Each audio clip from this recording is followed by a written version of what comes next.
Good day to you. It is another Sunday edition of Astro Lunatic's Guide to the Universe. I am your hostess, your astrology room attendant, flight attendant to the stars, Susan. You can call me Susan, but some call me Astro Lunatic. What's up, guys? I'm super happy to be here. I have not been online. Well, not online, but streaming. I didn't stream. I didn't pop up, so to speak, all week. But it's not because I don't love you, because I do. But eh, I mean, some of you, thank you. You have you have inquired after my well-being and safety, and yes, I've been fine. I've just been super busy and finding myself kind of drained and tired. So, so I really didn't pop on. Not that I haven't been checking out what's going on in the stars. I actually have. But you know what happens? I sit down and I open up the chart and I start going deep and deep and deep. And by the time I have it all figured out, and I think, wow, this would make a really great show. I'm either out of steam or I've got shit to do. So it's been like that. So I hope you'll forgive. Not that I've offended, but if I have, whatever, get over it. But, I'm feeling pretty perky on a Sunday in this Libra season. We're in the waxing phase and I love it. The moon is in Capricorn. That's probably why I'm feeling frisky. You know, when the moon is in your sign, it kind of gives you sort of a home field playing advantage because just for a few days at least, you feel like you're swimming in your own waters. And so is everyone else. So we're all kind of on a Capricorn vibe today. And yeah, it's a little intense. I'm not gonna lie. But before we get into it, why don't we do some station identification, especially while we do not have any live listeners at this moment.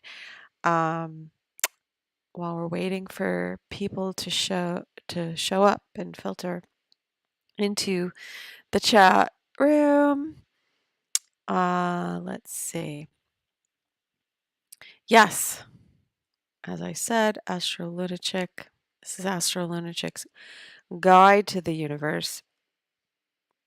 And I am coming at you live more or less every Sunday around the noonish time hour. I hope there was no echo there. I opened up the window so that I could share my show on the Twitter. Yes, the app formerly known as Twitter. I don't know. I just can't get used to calling it X. I don't know. It's gonna be a hard sell for me.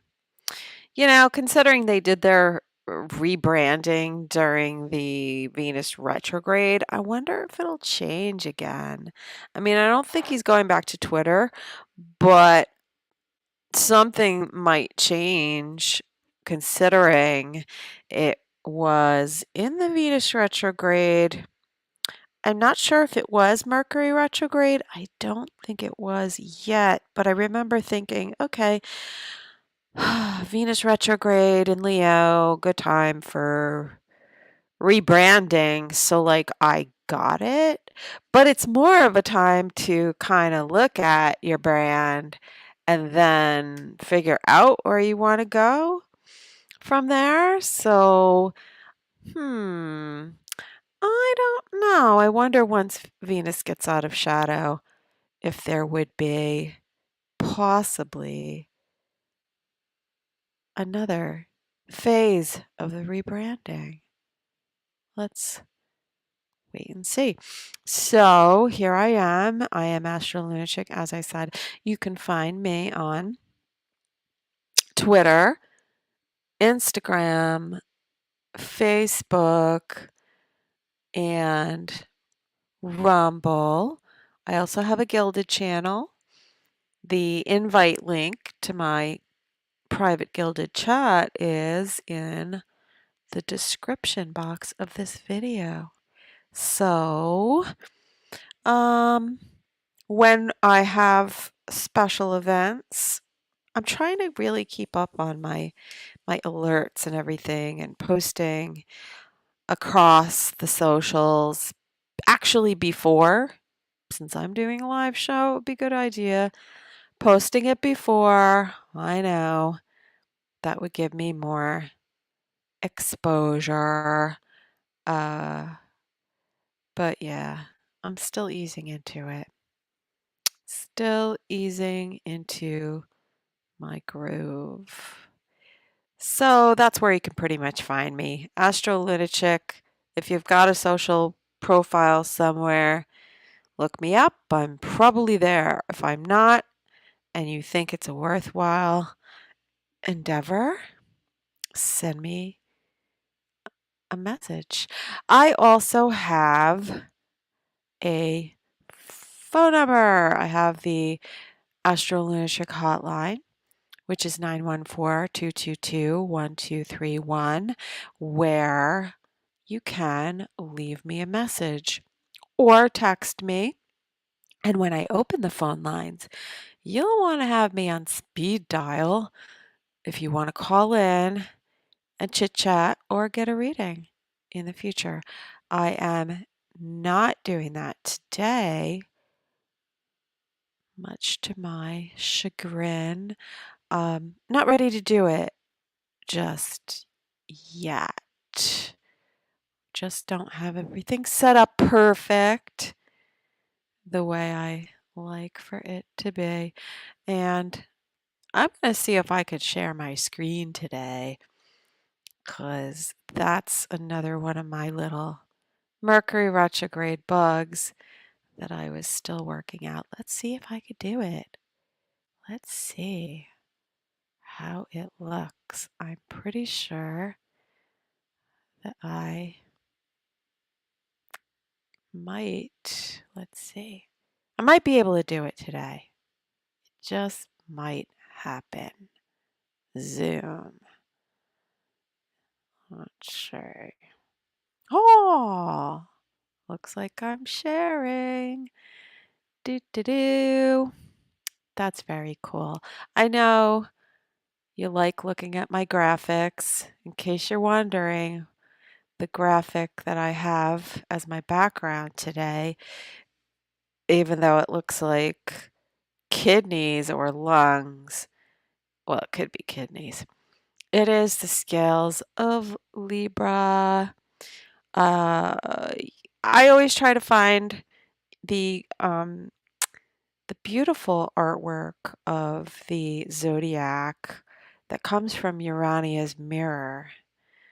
And that's, I forget the exact publishing date, but very, very old, but very beautiful, beautiful artwork depicting the uh, zodiac symbols.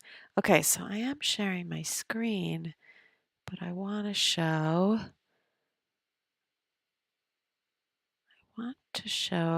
the chart.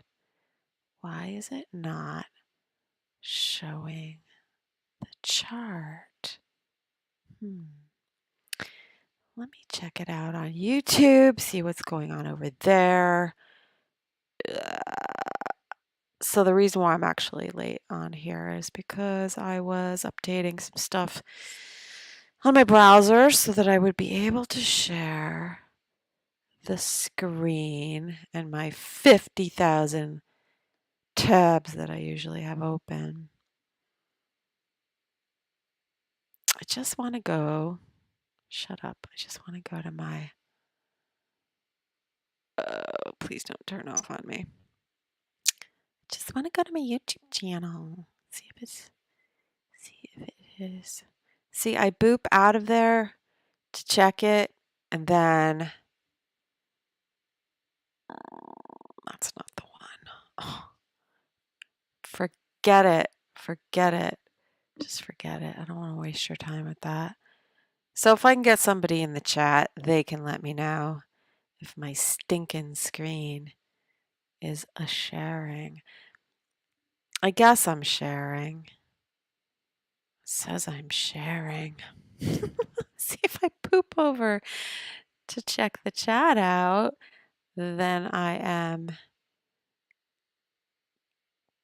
popping out of my window here and it shows my Zoom screen, but I don't know if it's sharing the actual chart. Okay. Maybe I'll do it a different way. I'm sorry, you guys. I'm sorry for whoever is listening because I find it extremely annoying. And I fast forward through podcasts when someone is having their technical issues because I'm a bitch like that. I don't know. I'm a product of this on-demand sort of a culture. All right, I'm going to try to screen share. Yes, screen share in a different way. Perhaps the whole screen. And you can, unfortunately, see how messy. No, I think this is the way to do it. Ugh. Ugh. I'm so disgusted. Just disgusted right now. I don't know how people do this shit every day. I seriously don't. It would just piss me off. There's no one listening anyway, so who cares? Right? That's my motto. No one cares. No one cares anyway. No one's listening. Act like no one's listening. So if I could make this screen huge so that you don't see my... Will it do that for me? Maybe. Anyway, this is where I need my background music. Do, do, do, do, do, do, do. Whoa, look at that. I did pause it. I am sharing it. But it's not the screen that I want. Oh my God, this is so fucking annoying. It's annoying. Sorry that you have to hear me bitching and moaning. All right. This is it. This is all you're getting from me. If it is good, it's good. It's cool. Someone could text me. Let me know if anyone's listening. No one's listening, so that's cool. Anyway, where was I before I got so rudely interrupted by my own OCD? Yes, it's September 24th. This is a Sunday. It's a 4-day in numerology. And we are in a waxing moon phase, as I said. We passed the first quarter square, which was on the 22nd. So with the waxing square, it's like we kind of get a sense of what's going on, and and in this case, it's a sense of foreboding. We feel like there's another shoe about to drop, but we're just not sure what it is. We're just not sure what is going to happen.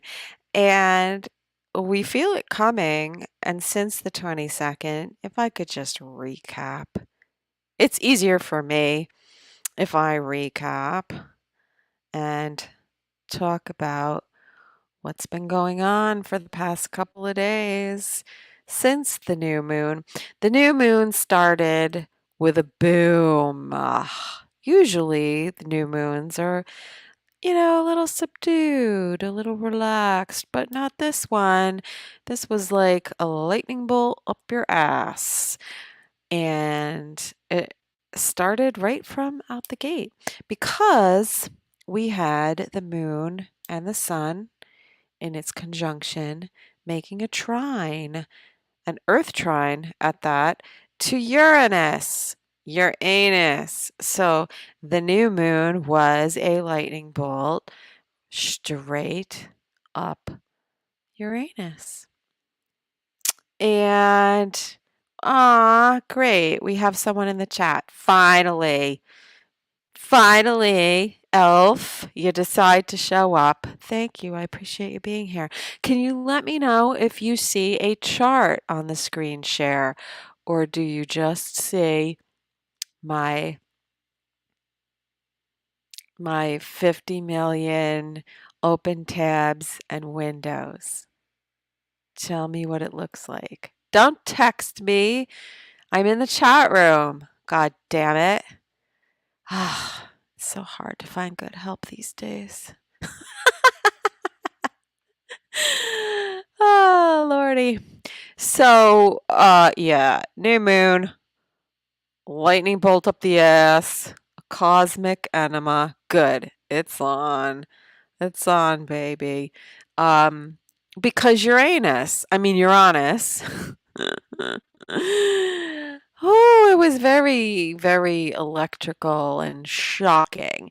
Now, last month in August, the new moon was making a square to Uranus, which is a 90-degree angle, which was like, uh-oh, better get our shit together.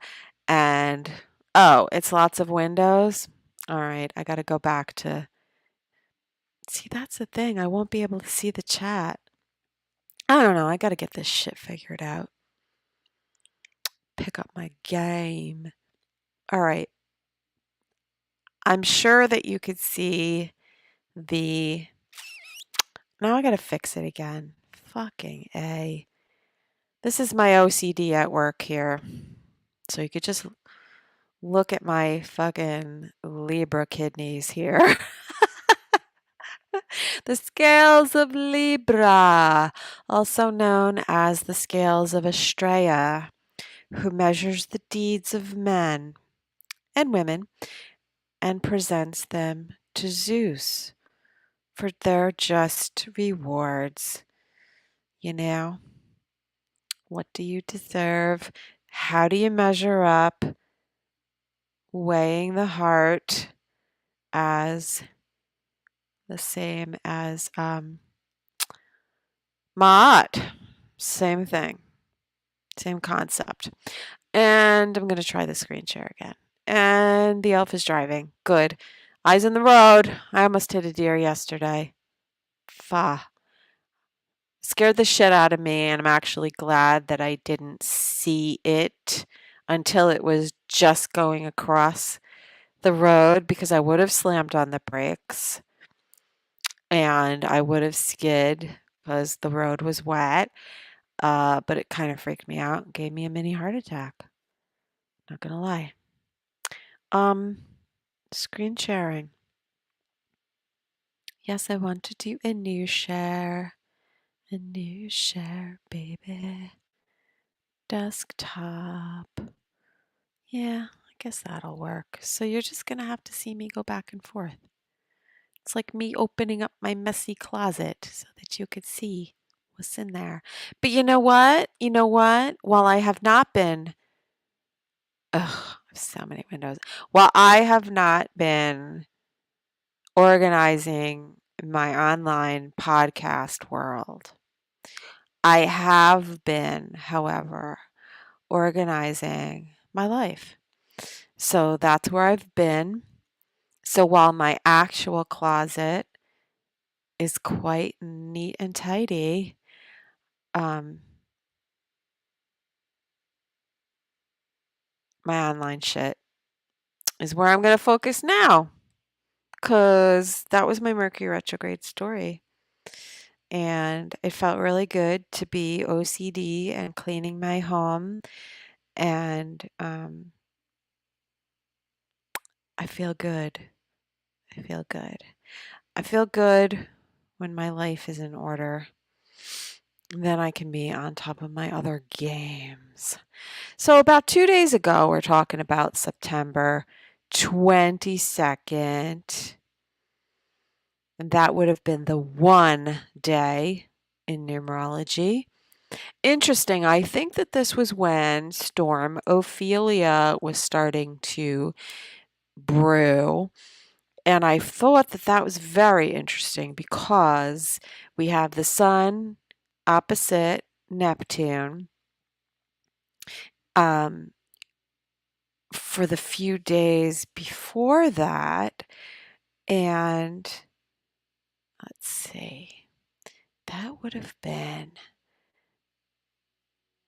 So after the new moon, we had the waxing moon in Scorpio.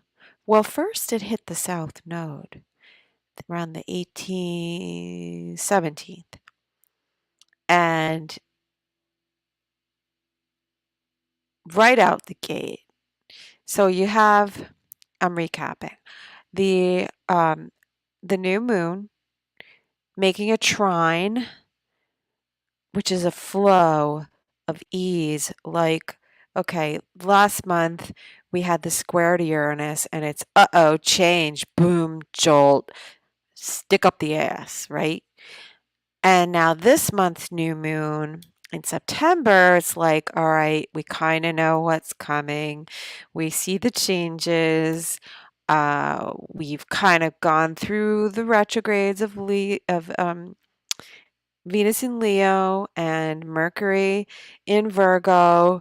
So we're starting to integrate the routines, the patterns, the systems, how they are changing, because Uranus is changing things in our physical world. So it's how do we adjust to it within our daily routine, making adjustment to health, really integrating all the information that we've been given. Through Uranus, and Uranus is the higher octave of Mercury, so it's the higher mind, the higher self. Uh,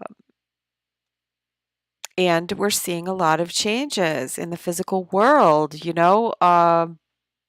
just look around. Since Uranus went into Taurus, we saw a lot more of the quote earth changes, shakings and rumblings, and you could just feel the electricity in the air. It's that kind of a thing. But with the trine from the new moon in Virgo to Uranus, it's like it's just happening. The new thing is just happening. Like the change just happens. Whereas with the square, I think it was a little bit shocking for some people. So then, as the moon was waxing, immediately within days, we have the sun opposing Neptune. So what was coming in, on the one hand, some information that we were getting was a flat out lie, flat out deception. But if you're paying attention to the details, which is Virgo, and analyzing, um, and sort of intuiting and feeling into what's going on and what you're being told, you can discern the truth. Also, with the moon in Scorpio, definitely picking up on the undercurrents and the vibe of, uh-oh, something is not right. What do we have going on? A lot. Had a lot. Um, Jesus. Is this when the mummies came out? When they rolled out those, you know, whatever the Nazca mummies. I can't believe it. Oh my God. Well, anyway, for the people new to the scene and who hadn't, I mean, that's an old thing. Like, that's not new information. That's just it's recycled. It's recycled BS. So with the sun opposing Neptune, we were seeing the recycled BS over the past couple of few, really since Mars opposed Neptune. But anyway, we see the lie starting to take shape because the sun burns off the fog, like I was talking about last week. When the sun hits this point, this is like the fog in the morning, and as the sun rises and it heats up the atmosphere, it burns off the fog. So there's still the smell of bullshit in the air, but we're seeing it. So over the 19th, the 20th, what do we have? That plane, that F-35 that, quote, disappeared. And they dragged that out for a couple of days. Come to find out that the pilot, ejected. So we don't know what that's about, but there's some bullshit there. Um, I won't go over what was happening during this time that you could see out in the world, but maybe seeing things more clearly in our own lives. Um, if we're working it on an internal level, we were coming to hopefully a deeper level of truth, um, and a higher level of consciousness. And we do that by balancing out what we see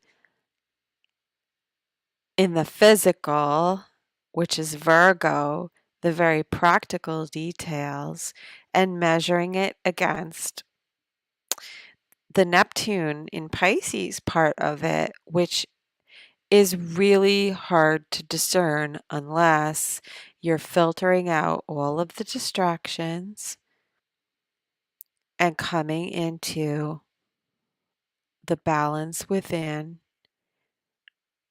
and seeing things through a clearer lens. So I like to think of Neptune and Pisces as, people seeing things through their own, you know, tinted lenses, you know. Maybe they're tinted green because all they think about is money and um, materialism, basically. So that could be a factor. And I'm still trying to share my screen. Oh, it's a big jumbled mess. Yeah, I'm sharing my screen, but where is my where's my stinking chart? Why does this have to be so fucking hard? Anyway, I'll Stop complaining. Maybe I'm not in my screen. So what we've been dealing with over the past few days, over this week, when we have gotten to Friday. By Friday, we had the moon square to the nodes. I'm sorry, sextile and trine to the nodes in Libra and Aries. So this has to do with personal truth and taking our own authority back and looking at what are our beliefs and what are the driving and underlying beliefs that make us who we are? What do we stand for? And our values versus other people's values. That's what I want to say about that. And a lot of the friction I saw this week was coming from the clash of values. And, where we want to make a connection, we want to be on the same position, like on the same page with people, but it's kind of hard to do that when you realize that, wait, we really don't share the same values. And that's not so much the values. I mean, the friction. The values aren't the friction. Unless you believe that other people are like the other person is wrong and you are right, and you have to convince them. So, coming from a place of arrogance, on the one hand, having to put yourself in a position, or putting yourself in a position. You don't have to put yourself in that position. People are voluntarily putting themselves in that position. When you look at it from a polarized perspective of I'm right, you're wrong, and I have to change your mind. So when you get into a discussion and now you find yourself arguing,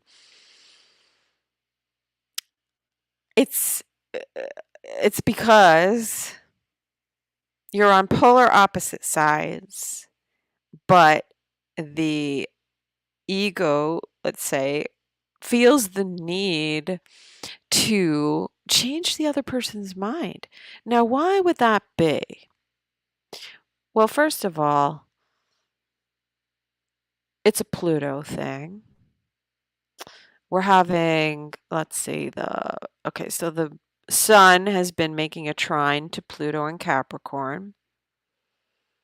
And Pluto is control issues, but control comes from fear, right? So out of fear, I saw conflict between people and their values, while on the one hand, Venus, which is values, it's ruling Taurus, which is where Jupiter and Uranus are.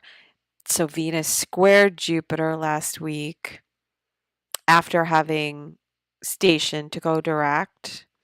And Jupiter in Taurus is bringing a intense focus to our values and our belief systems and our resources.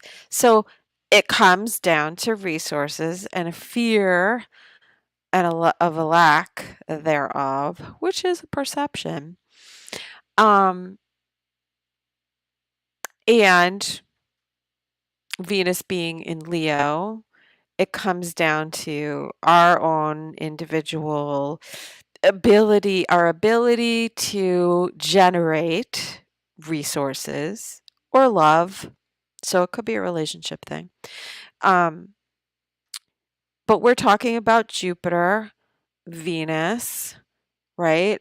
And that is expanding, but we're supposed to be learning. And through relationships, we learn about what our values are, what other people's values are, right? And they aren't always the same. But if you fear that you're going to be affected by other people's choices because they have different values and it makes you feel insecure or unsafe, then we have friction because we are looking externally outside of ourselves to find security, to find balance, to find worth. So whether we're needing other people to show us that we're, make us feel like we're worthy, like we have value, we're seeking it externally, the validation, um, and coming from a place of lack, that could be the relationship part of this. But with the sun having squared to the moon, now this is the opening square is usually an internal crisis of where we are starting to see what is coming down the pike. Um, we have clearer details, or let's say a lot of the fog was lifted, but what we should be seeing is what we are projecting or what is being projected upon us. So the moon squaring the sun, squaring to Neptune, was bringing a higher perspective on the truth, but the truth is very personal and it is also based on our perspective. So, the higher we get in our elevation of consciousness, the higher the perspective and the more we can detach. But everybody is just at their own level of learning. And everyone's perception and experience is based on their um, what they have already stored up, let's say, in their memory banks of, oh, it looks like this, so it's going to play out like that. And there could be um, if we are still looking at things from a superficial perspective, there could be a trigger. If we haven't maybe let go of some of the outdated beliefs, as they say, right? Like, you said this in the past and you did that in the past. And so I'm treating you as if you still believe that, or, you reacted that way. So uh, I'm going to approach the situation based on that. So, that person, first of all, is stuck on an intellectual level, right? I'm giving you an example because it kind of played out for me. And I realized what it was, and it really came down to fear, but it was a reaction based on a perception from the past that was not even a correct assessment of the past conversation or event, which, I mean, just totally threw me and left me stunned. And then I realized, how typical this can be of humans. We're we put things in boxes, we have our schemas, and then we don't take those out every once in a while and look at them and see if they need to be reassessed or if maybe we got it wrong. But this is a problem in relationships where you might have friction between two people and, you know, it blows up and then they both retreat to their respective corners and then it's not talked about. So you don't even know that there was a misconception. Um, or there's a communication issue.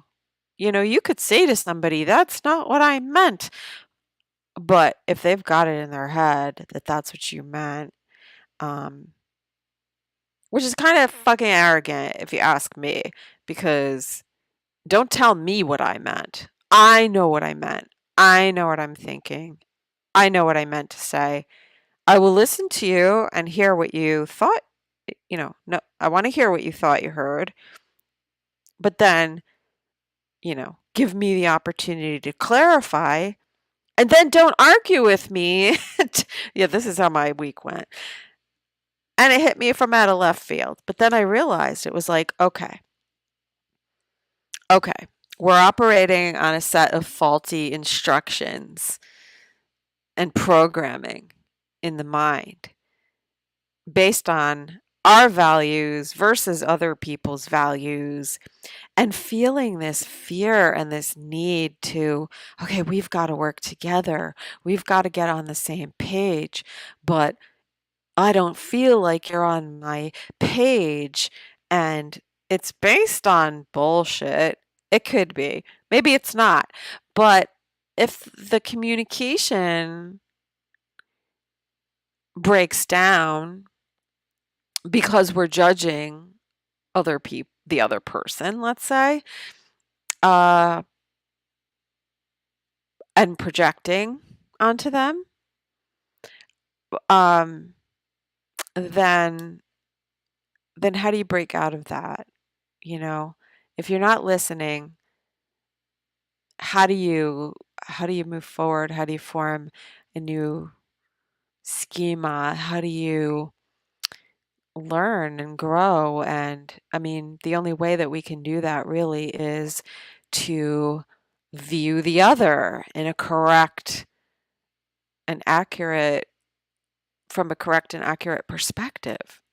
I know I'm taking a lot of time here to recap the week, but I think it's really important um, because um, it's really important because if we don't see through that fog going forward, it may be really difficult because relationships are going to be very important and in focus with this Libra season, because it always is. Um, and, Libra is seeking balance and harmony. And right now, there is a need for diplomacy. So, um, I think it's important to really look at where we are with our beliefs and our philosophies, and where do we differ from other people, and but where are we, what do we have in common? What is the common goal that we might be working towards? Um, and are we discarding people perhaps, or writing people off because they don't have the same the values as we do? And diplomacy means being able to work towards a common goal with people that you don't necessarily agree with everything, but the common goal is the point of diplomacy. Like, we can put aside our differences if we know that we are working towards a common goal. And in debate and discourse, you can't attack other people. You have to listen to them. We have to have this equal give and take where, you know, a person gets to share their viewpoint without being attacked or have their words twisted or mm, um, or to be projected upon, which means there has to be an equal level of self-reflection in order to have the harmony and balance that Libra is looking for. So there was something that occurred, whether it was on a conscious or unconscious level, physical or non-physical, on the 22nd. And there were weird things that were happening. Um, there was a pocket of the internet, of internet land, that was circulating some interesting things. And again, it went back to fear. What I was seeing was a lot of fear, like the world is going to end kind of fear, like extremism fear. So throughout this Libra season, like looking at the aspects that we were having, like the just even the day before. So we have Ophelia, the storm brewing, and coinkadinkly, uh, the asteroid Ophelia um, on Friday was conjunct the moon, or the moon was passing over Ophelia and the galactic center at about 26 degrees of Sagittarius. So, Sagittarius, we're talking about, higher truths, higher perspectives, our beliefs, our philosophies, um, and the galactic center. So, anytime we have anything going over the galactic center, even though it was the moon, there is a filtering down of the galactic center energies that are always emanating from the point in space that we call the galactic center, that our solar system is literally rotating around. But there are a lot of galaxies. I mean, this is a galaxy, okay. Uh, Systems, so there are other star systems rotating around the galactic center that we rotate around, right? So we're just one little cosmology in solar system in the galaxy, but the center of it is what we call galactic center. Apparently or allegedly the point in space where what we know as our solar system emanated from the 0 point. Anyway, scientists have measured waves, the radio waves, frequencies that come from the galactic center. I know it's just the moon, so it would have been very subtle. But on a very subtle level, on Friday, on the 22nd, where there was a sense of the times they are a changing. So, and it had a lot to do with the sun burning off the illusions and delusions of Neptune.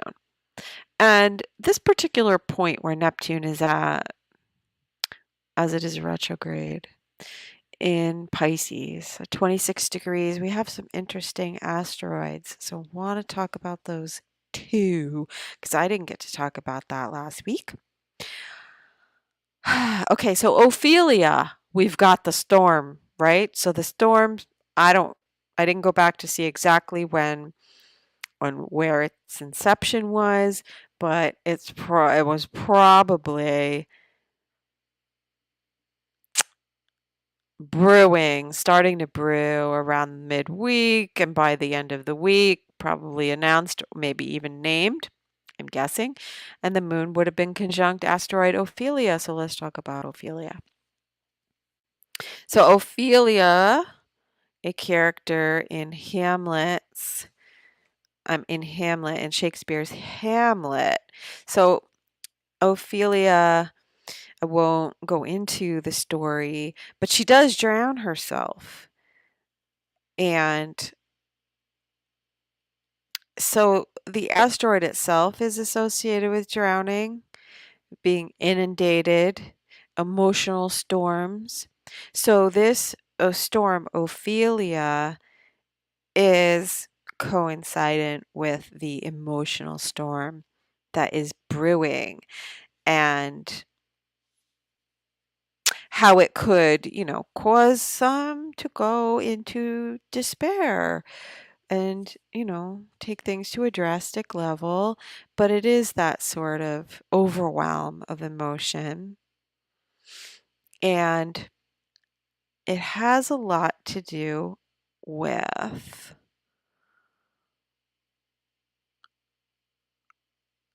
let's say, what was gestating since the new moon in July.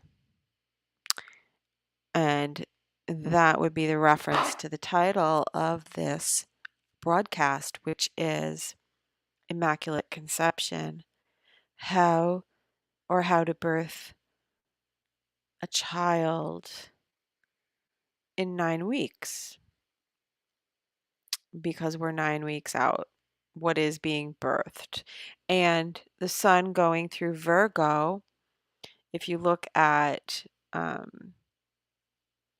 the constellation of Virgo and the stars, you see that the stars from the waist to the end of the skirt and transits through that part of the sky are correlated with the the biblical story of the virgin birth. So Virgo is the virgin. So she conceives, and then the baby is birthed and comes down through her legs and exits her skirt. We're talking about planets. That's the astrotheology part of it. And we are also having transits to the stars in the skirt of the Virgo Virgin. So, what is being birthed in the physical is something that is coming up from the subconscious. Things that we are not aware of, that we are sensing the undercurrents of, possibly, maybe not understanding. Some don't understand and some do. Those who are dealing with the Neptune energy, the Pisces energy properly, do see what's going on. But the birth that's happening right now energetically, with the first quarter square last Friday, just 2 days ago, this is the surfacing of the emotion of what people are feeling, but they haven't quite perhaps grasped what it is yet. There's a fear. There's a lot of fear going on here, and people do stupid things out of fear. Stupid things like try to control other people around them, um, out of fear of, I mean, really, really thinking that your safety and your security comes from another person externally. So projection, Like, I mean, I get that. I know how that feels. And then I know how it feels to sort of panic and freak out, um, and feel out of control because the other people around you don't see it and they're not getting with the program. Uh, but really, when it comes down to it at the end of the day, we all are born and die alone. And we have to be, this is the North Node in Aries, we have to be secure in our own self sufficiency. I know I say that and people think living off the grid, but it really means being resourceful and knowing that while it's really great to have others that help you and that can shoulder the burden, really it comes down to us figuring it out for ourselves, whatever the challenge might be, and letting go of the need to control things and also the need to have everyone believe the same way that we do. Now, we can share our beliefs and we can um, try to educate or illuminate or whatever. But when it comes to a point of arrogance where, I'm right, you're wrong, I have to change your mind, then I'm putting myself in a place of friction and polarity, and then we're going to have problems. Whereas if you could just step back, woosah, listen, realize, oh, they may think differently than I do. And I don't have to change their mind. Or I could just listen and maybe think, oh, I might have been wrong. I might have been acting based on a set of faulty beliefs. So I feel that Libra season is going to be a lot of that kind of stuff. And the way to reduce your stress is stop thinking that you got to change other people's minds, stop getting frustrated that they're not going to get it. When are they going to realize? Like, it's just not your whatever. It's not your business. It's not your job. Um, you got to be able to go about your business and live based on your own beliefs.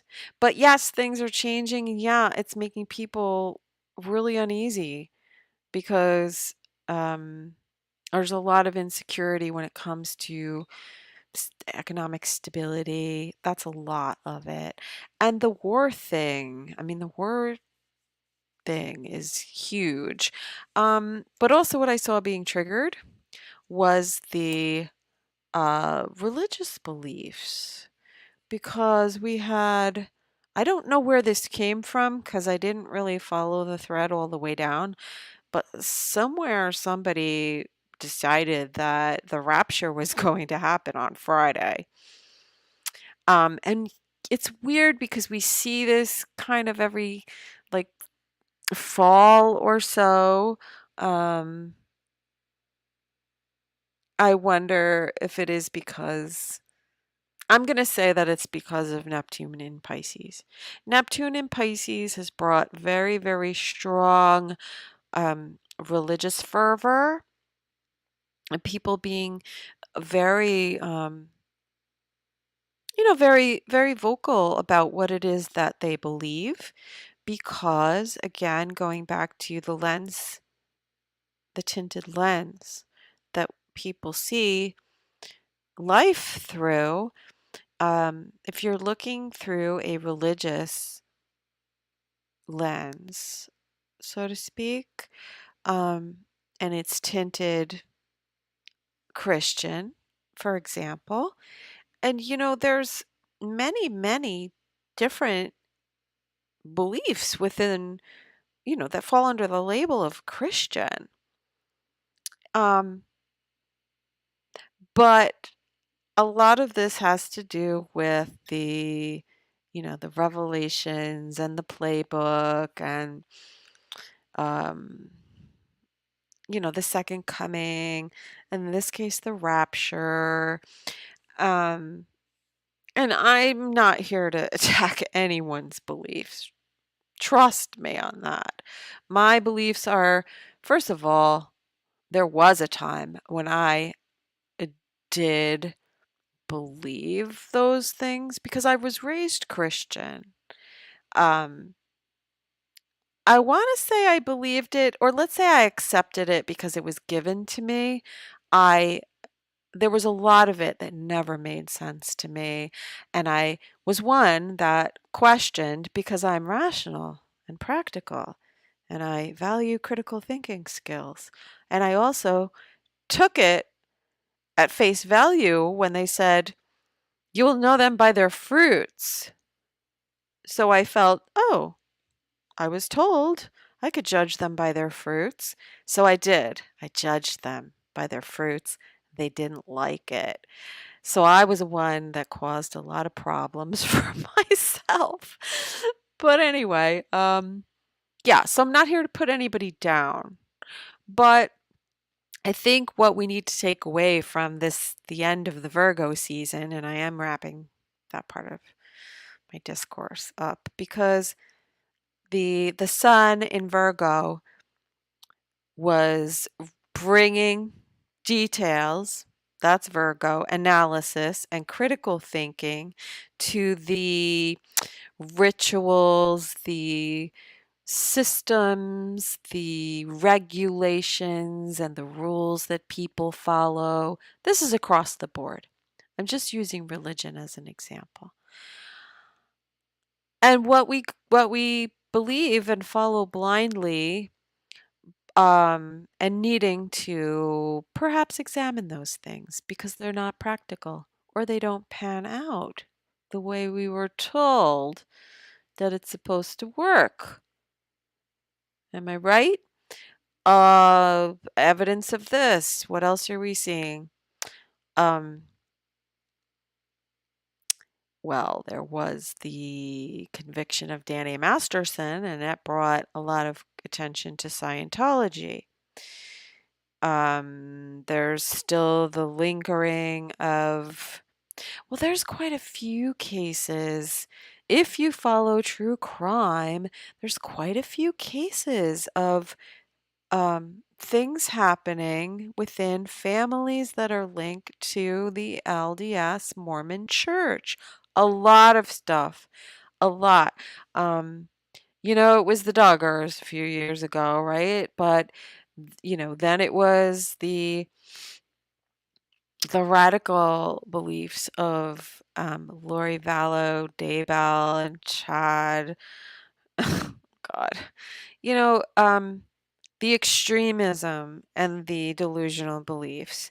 So, being forced to look at what our beliefs are across the board, and also the spiritual beliefs coming out of let's say, the New Age type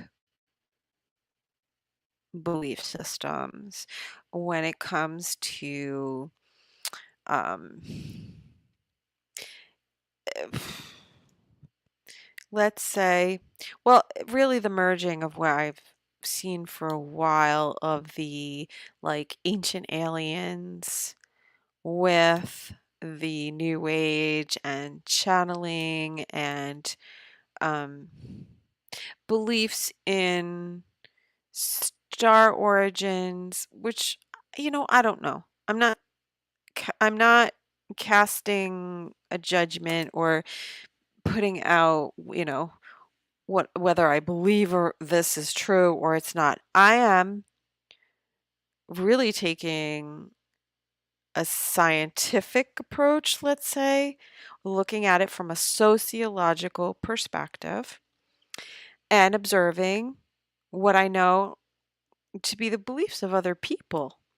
Not judging, but discerning. Um, because that's what we do. Okay. Judgment is not a negative thing. You can make a negative judgment. You can make a judgment, which is a discernment, which is a critique, but not be critical in a negative way. And I have to clarify that because the average person looks at criticism, especially if you're criticizing something that they hold dear and worship and idolize because it is idolatry. Um, in my opinion, that's my opinion. Um, anyway, I feel like I have to clarify that because I'm not sitting necessarily with everyone on the same page, and here's a differing of beliefs. Um, to take someone's value judgment and internalize it as a criticism and then project it as, you are the embodiment of my wound and now you are triggering me. How dare you talk about my beliefs that way? We see too much of that. And I am hoping that that is on the way to healing. So I'm asking everyone to observe that as you listen to what I'm saying.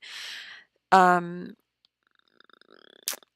but what I'm looking at from an astrological perspective is shining a light on Neptune and spiritual belief systems where we can see that they maybe are not in the healthiest place because you see the fruits of them.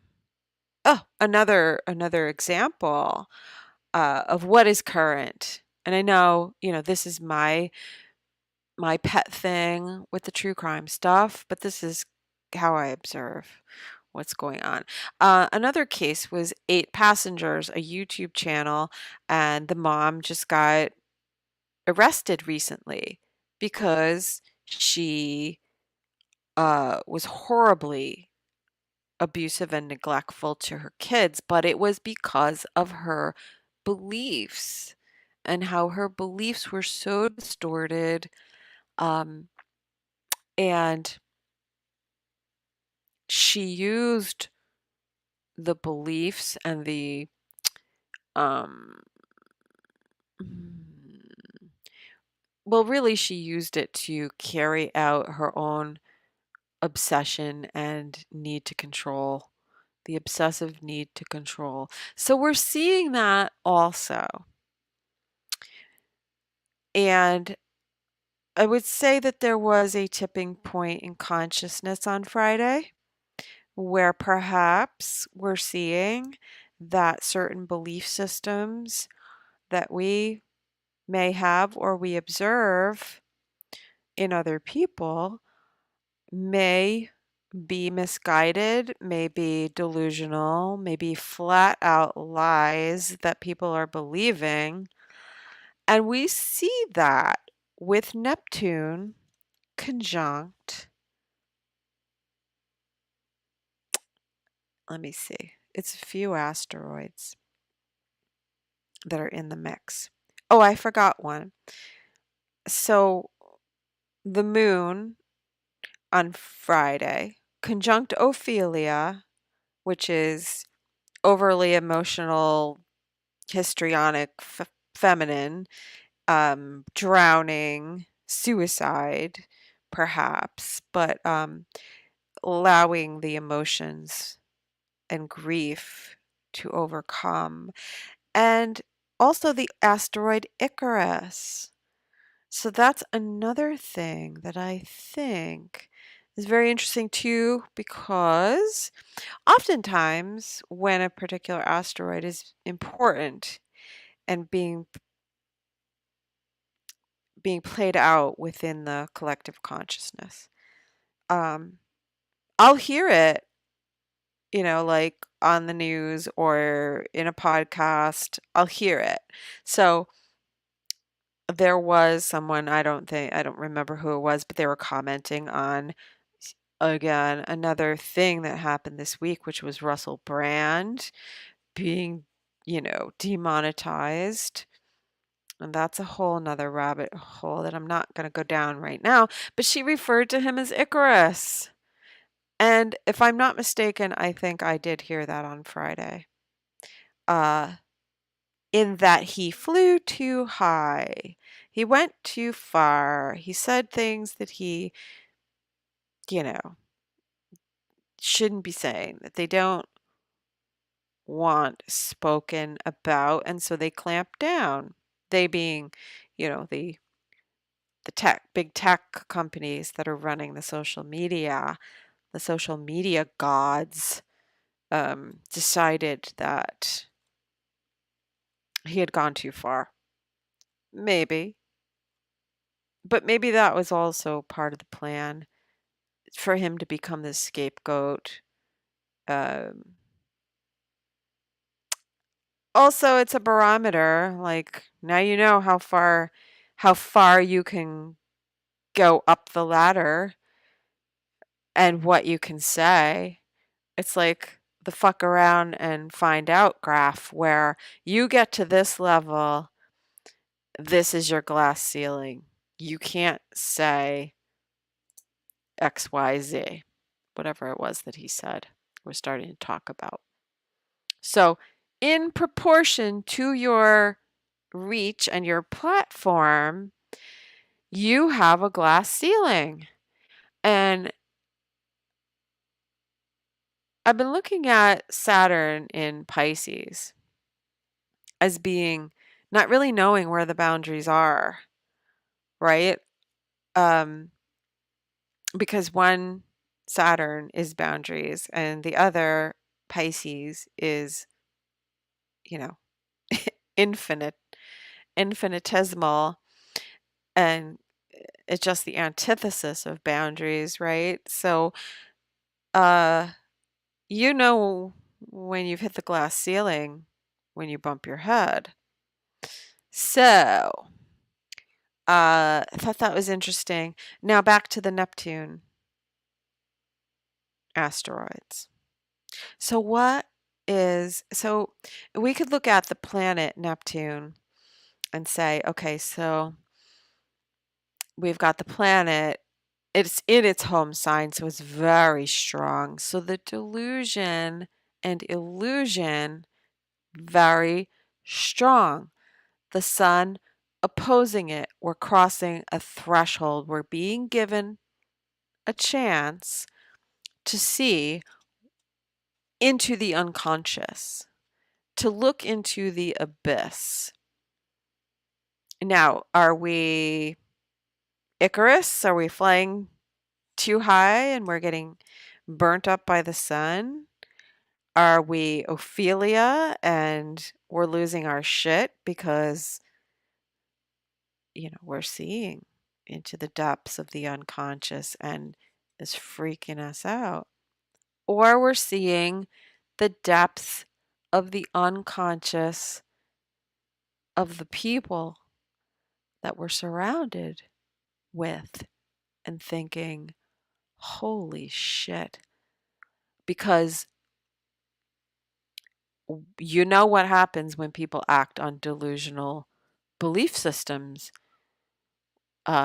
where they're believing a lie or there's a mental health issue or they're acting out of fear and control and or cruelty. What is it? Uh, when you've seen someone's subconscious,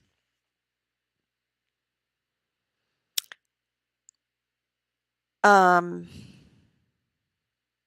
and what they could be capable of sometimes, and um, when when you see that, when you see the shadow and you see what you're actually dealing with. So you're not really even seeing the person, you're seeing the quote demons that drive them. That can be a little fucking scary. That can be fucking scary, especially if You thought that those people were part of your tribe, that you shared the values, the same values. You thought that they were, you know, that they were on the same part of your team. And then you find out that they were an imposter, that they were a snake in the grass the whole fucking time.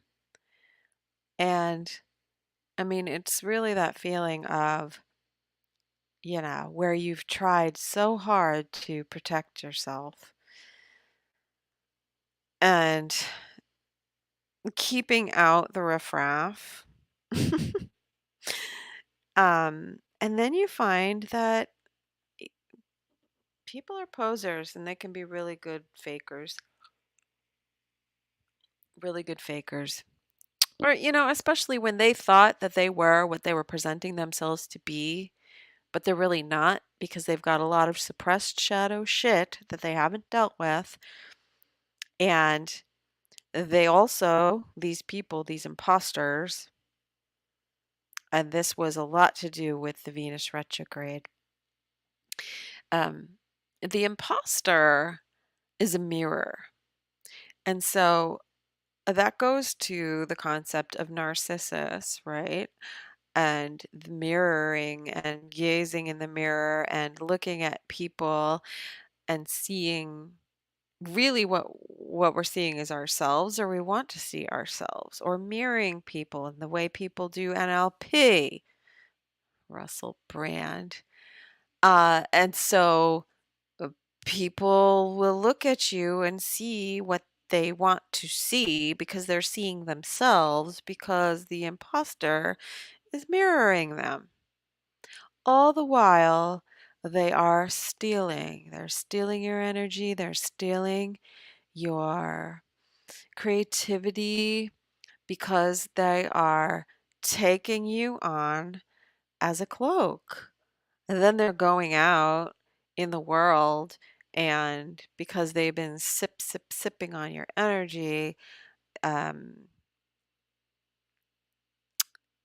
uh, and harvesting, your ideas, your creativity, and they just get, their narcissistic supply from you, and then they go out and they're very, on the surface, successful in the world, but it's stolen valor, it's stolen glory.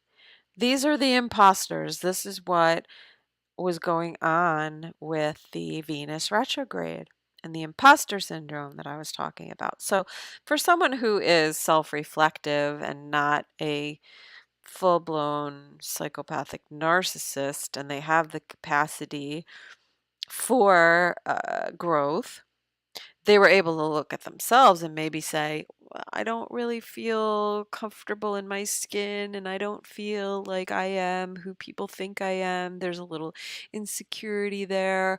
I mean, that's healthy. So, building a healthy self identity, you should have some doubt. If you have total arrogance, you know, there's something wrong. A little bit of doubt is fine. Or looking at yourself and doing an assessment and saying, I want to present myself differently. I don't feel authentic. I feel like I could do better or I could improve. Okay, that's the normal person. But then you had these people and they were being exposed. And some in the beginning immediately, and then some towards the end. And a lot of that came in with the Mercury retrograde, um, along with the Venus retrograde and certain aspects to the planets and conjunctions and certain specific degrees and asteroids that I was looking at. Um, I saw the what I was, what I'm referring to as the Immaculate Conception, where one would go inside and use that alchemical process and do the shadow work and use the fertile time of the Venus retrograde and the Mercury retrograde to deconstruct and then reconstruct oneself, and in the sense of the alchemical marriage, right? The balancing of the opposites, that kind of thing. And looking at the shadow, coming to the crossroads of Hecate and making a sacrifice, and then continuing on the path, but having done the work, being able to integrate the shadow because we've been able to embrace it. We've gone into that darkness so that by the time we get to the 9 weeks later of the holy birth, let's say, of the magical child through the womb of the Virgin and coming out of Virgo season, the sun opposing Neptune, being able to see our own shadow and delusion. Because if anyone tells you that they don't have a shadow, I know, ridiculous, but I have heard it said. I would question. I would question the sanity of that person. Because that's a real arrogant statement right there. That means that that person has the darkest shadow. And I would run in the other direction, personally. But yeah, so that whole birthing process from conception to birth of the new thing, the new creative being coming into the Libra season and facing perhaps some difficult truths. If you're looking for where you might have a blind spot over the past week, you could have seen it on Friday. Things might have been clear. That's sort of a T-square, that's sort of a crossroads there in a sense, with the moon squaring the sun and Neptune. But it also means that if we see the part of our shadow that we have not yet integrated and we turn away from it and refuse to see truth and embrace it wholeheartedly and make it conscious, um, therein begins the descent to madness. Therein begins the point where there's kind of there's almost a point of no return in a sense, because you've been given the truth, you've rejected it, and you've chosen the lie. So here we have the sun at the end of Virgo on Friday. Really the whole week leading up to Friday, where the sun was opposing Neptune. Here's the lie. Do you want to continue to believe it? Do you want to continue to live in a delusional state in this bubble with Neptune? So who does Neptune, I know, I keep teasing with this. Who does Neptune have here hanging out? So Neptune is conjunct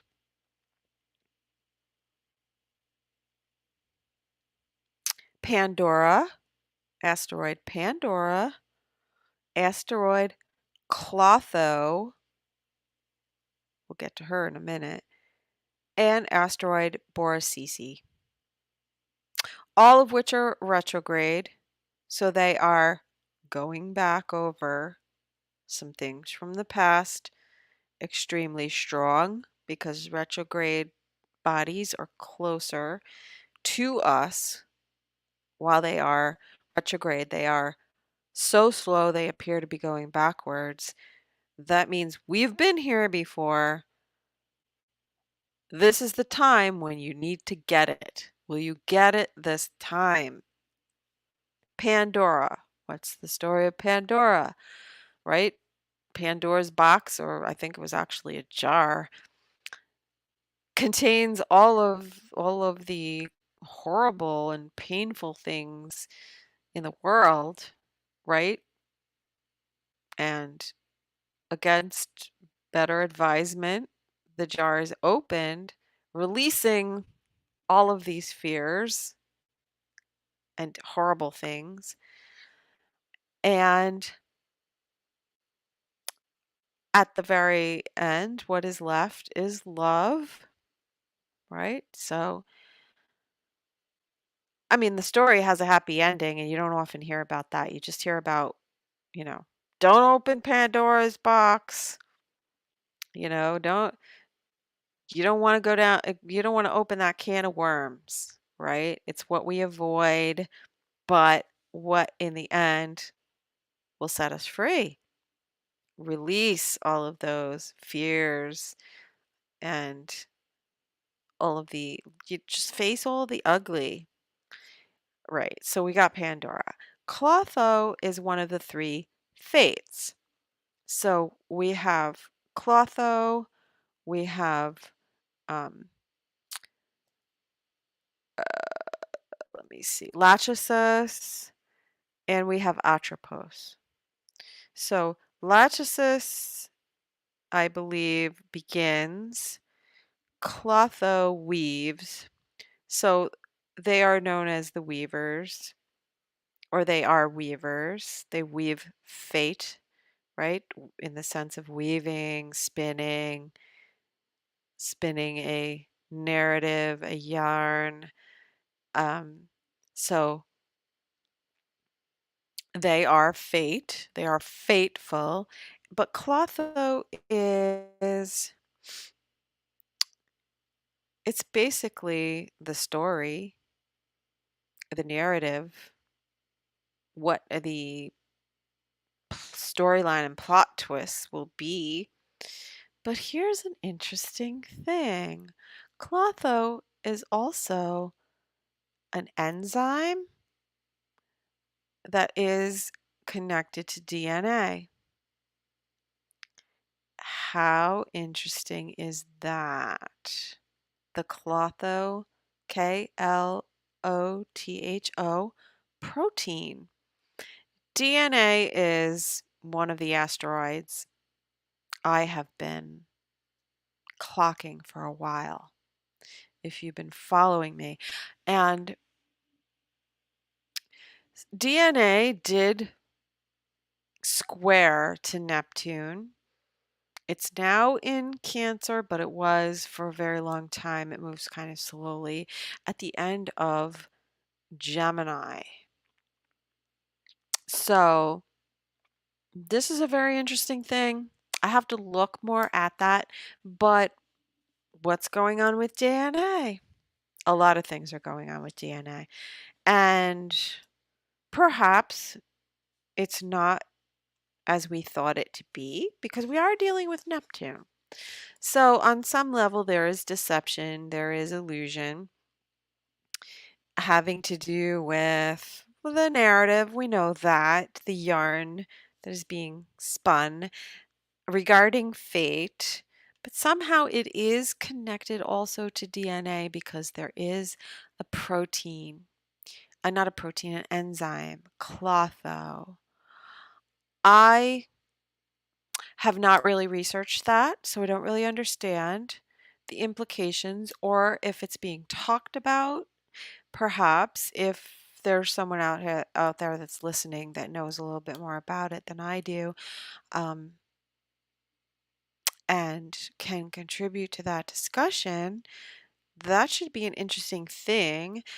But Borsisi is where we get this religious delusion and the lies, because Borsisi is it comes from the Kurt Vonnegut novel Cat's Cradle. And so in that story, there's a made up religion. Well, it's made up because it's a fictional story, but the religion, Bokononism, if I'm saying it right, Bokononism, the god of their religion, which is the sun, so it's a solar religion, solar, is Borisisi. So Borisisi is the sun. The sun is worshipped. It's their god. But in this religion, the dogmas of the religion are based on lies. And it's the lies that people tell themselves in order to be happy. So rather than face reality, it is, the delusional state that one chooses to be in when we accept lies, right? And so the lies right now are being illuminated for those with eyes to see. So, where's the lie? Okay, there's a Pandora's box that's being opened up. Love is at the bottom of it. We have Clotho spinning fate and the narrative, and somewhere in there there's an enzyme connected to DNA. I'm sure that that factors in somehow. Is it that we've been told a lie about our DNA? Is it the things that we believe about our religious faith and where we came from? Our origins? Is that possible? And I'm not saying that the whole like alien progenitor race and, you know, I'm not saying that's right or wrong. I'm asking, where is the lie? Where is the truth? What is the truth? Is it all in the telling of the narrative of the story? And does it all depend on your perspective? Quite possibly. However, we have other things that are going on. Let's see. I mean, with Icarus here on Friday, with the moon and Ophelia, there's sort of a feeling to me of getting too close to the truth and opening up the quote box. So I will go with the fact that perhaps, Russell and his brand uh, went too far, right? So there's something that he either was talking about or was going to talk about. I'll I'll I'll concede that that's probably true. Um, but there are lies being revealed, and um, it's, what we're being told, but then it's coming to a point here, starting with this aspect on Friday, where if we believe it, it's because we choose to believe it, right? If we're seeking the truth, then we better fucking face the truth and don't go back to sleep. Like, you know, I mean, there's big things happening, obviously, that are affecting everyone, and we all need to see the truth, and we can handle it now. But then on a personal level, like if you see that some of your beliefs are in error, change those beliefs, adjust those beliefs, examine those beliefs at the very least. If you don't know what to do with them and you're still in shock, examine them. Don't let it go back to sleep, because that will kick you in the ass in times to come. So, oy, have I ranted enough? Let's see what the time is looking like. I'm at an hour and a half already. I'm going to do a quick rundown of the week to come. Now that I talked about last week.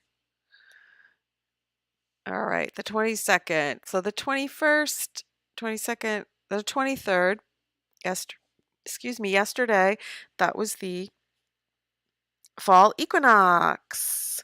So we are in Libra season now. The moon yesterday was in Capricorn. All hail the goat. And moon in Capricorn making a trine to Jupiter. So it's time to get practical. It's also making a trine. Yesterday I was making a trine to Mercury in Virgo. Time to get practical, time to take responsibility and do what you need to do regarding whatever your ideas about physical safety, security, your health, your work, your responsibilities, maturity, practical matters, anything having to do with Taurus and physicality, money, resources, um, and your beliefs around those things, and also the rising prices, I would say, since last week we did have that Venus square to Jupiter, and I've seen things jump already. Mercury in Virgo yesterday, 13, 14 degrees. Today, it's a good weekend to be practical and embrace the changes. Today, we have the moon in Capricorn also, and the sun being at 2 degrees of Libra, making an inconjunct to Saturn. That's an adjustment. Where things are out of balance in Libra, the sun is shining a light. So, where there is a lack of boundaries or a lack of stability or crossing a boundary, we're going to see where that boundary lies. Maybe a little uncomfortable because we could cross a line, not know it, not know what the boundary is, because we didn't know what the offense was. We didn't know where the glass ceiling was, and find ourselves experiencing a weird undercurrent in relationships, I'm just going to say. So if you find yourself in a position where you sense that things have changed, you hit a glass ceiling, you crossed a boundary in some way, it'd be good to have a conversation about it, but it will have to do with Neptune and sort of the delusionalness. And so, here we could be perhaps having to make an adjustment within our relationships because we have to draw an invisible line in the sand. And it comes to the point of like, there's the point of the decision, and then there is the enacting of the consequence of what we've decided based on what we've seen. Perhaps what we've seen is that we have different values, or we're not being valued, or certain relationships are just not lining up with our new set of values, etc., etc., etc. This could also be a locking down of the gates when it comes to what we are willing to share with other people in terms of our energy. And suddenly someone comes knocking on the door and no one answers, you know?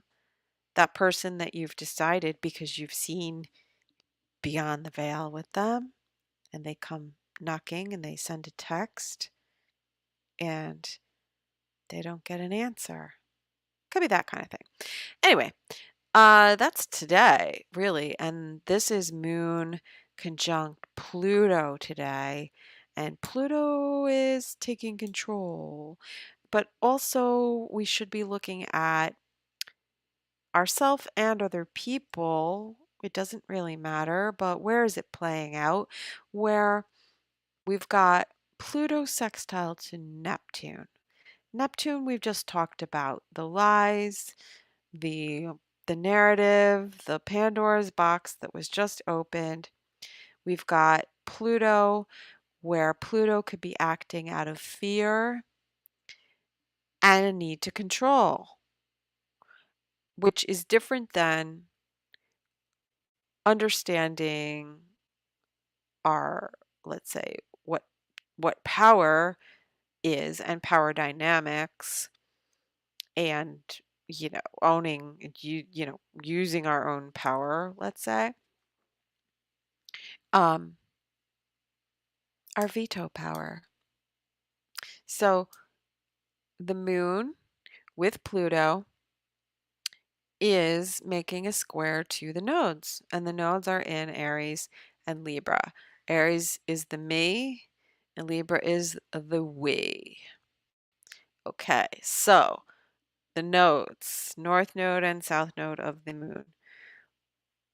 We have to integrate both parts. It's not a this or that. We'll find ourselves out of balance when we're not honoring both sides or understanding the role and the benefit of both of the nodes. We are definitely moving towards the north node, which is personal sovereignty, individuality, the identity, the me, and the uh, self sufficiency that I was talking about. That at the end of the day, you need to be resourceful. And, um, but we still have to consider the we. We're still considering the we with the South Node in Libra, but there's a turning point here, and we're going away from the we because there's something about the we that's that needs to change. It's out of balance, okay? It needs to be released. It is a relationship, but it is really rooted in the value systems. It's not, maybe not the relationship, but it is a dynamic, and it is something that's out of balance. It's either us and our values, our self-worth, perhaps, or just not aligning with the values. Or we could also look at this as people's actions not should be aligning with their values.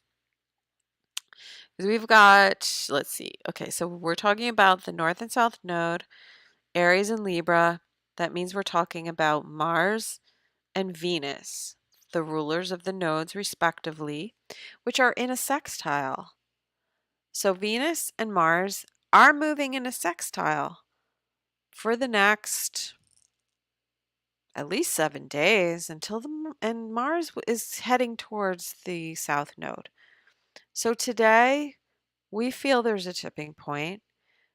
There's a pressure building because there's a change coming. We sense it. We feel it. Now we're seeing it. It does have to do if it's relationships, it has to do with either, values or economic stability or something that needs to change that's out of balance. It really does. Uh, where someone is coming from a me focus, not a we focus. Coming from a me focus is someone trying to argue with you and convince you of whatever it is that their values are, and trying to proselytize or turn you. Anyway, there's a lot of ways that this can turn out, but the moon Pluto today is very heavy.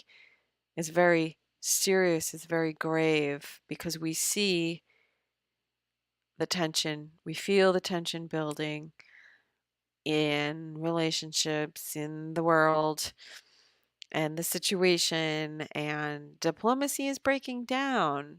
This is what we're sort of moving towards here. Um, and each side, if they part and they don't resolve this imbalance and this polarity, could be catastrophic. But we are also projecting a lot of our Neptunian illusions and beliefs, funneling our fear into that because we do have Moon Pluto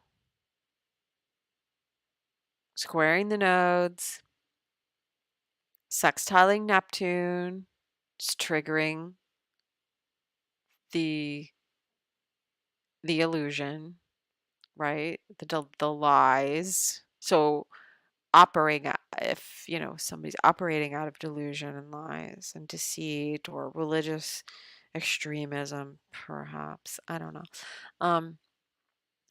The apex point of that is Lilith, and Lilith is dark feminine, it's shadow, it is ruled by the sun now because it's in Leo and the sun is in Libra. So this could be fear of losing a relationship or obsessively focusing on relationships. There's something being triggered here within relationships. And it also has to do with the Venus retrograde because this is the 28-degree mark is where Venus stationed to go retrograde. And we had a lot going on when the sun, in August, when we had the new moon, we had a lot going on. I won't go back. But that point is a trigger point. It's a hot spot. Black moon Lilith. There's an asteroid Lilith. But Black moon Lilith is the shadow. It's part of the shadow. It is the feminine, the intuition, the feeling function. But as shadow, it does get triggered and this whole transit with the Venus retrograde and Lilith was very much involved, as well as the Hecate um, conjunction with the asteroid and Venus. So I would say that this is part of the whatever was birthed at the conception with the new moon in Cancer. And we had the crossroads. We had literally a grand cross because the sun was opposed to Pluto, power, control, obsession. And from that point on, we were either manifesting and creating out of our shadow and our fear and our obsession or our need to control things, or out of the higher side of that, which would be in the sense of someone who has worked through their psychological issues, their shadow and whatnot. Uh, yeah. So, a heavy day and a turning point because we are leading up to the full moon. And let's see, the sun, are there asteroids? Yes, there are. Mm. So the sun in Libra, I had it written down here somewhere. The asteroids that we're dealing with. Actually, I think, it was more of the stars that are in the beginning of Libra, which are in Draco. Now, the myth of Draco, according to the ancients, the stars in that particular um, constellation had to do with a comet poisoning the Earth. So, what do we have? What's being talked about? A lot of that going on too. Starting to hear about comets. Not comets, but asteroids, near Earth asteroids. Same thing, but I think there was a comet spotted too. Um, but let's say in general, things coming from outer space and causing destruction, right? So the ancients related the stars in this portion of of the sky relating to Draco um, as being poisonous, and perhaps that is somewhat encoded in our genetic memory of a time when we had destruction or witnessed destruction because there was whatever. We would have considered that an attack, right? We're being bombed by comets, but the comet in this reference in the ancients in the astrology relates to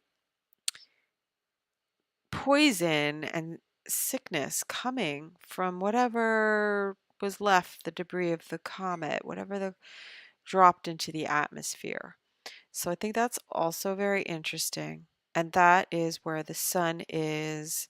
And I'm not going to go over the stars specifically. I think I have to do another show this week.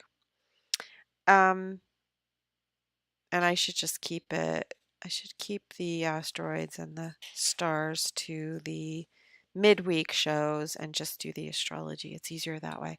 So Pluto moon, really somber mood, kind of a serious mood.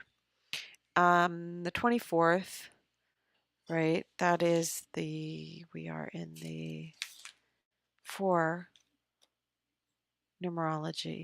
numerologically. So the 25th, that's a 5. The moon will be in Aquarius. And the aspects that are being made, well, when it first goes into Aquarius, later on, overnight, late, it transitions into Aquarius and it will make a trine to the sun.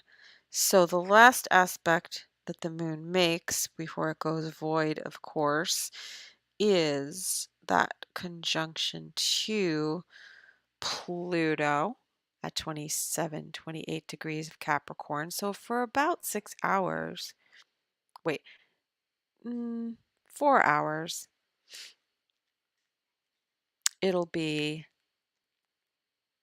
I should just look at it. It'll be void, of course, which means nothing really happens, it just kind of lingers there, and then the energy changes when the moon goes into the next sign. So when does it? I think it's later on tonight. Or overnight. Moon goes into Aquarius around 8 p.m. tonight. So the vibe kind of changes. 8, 9.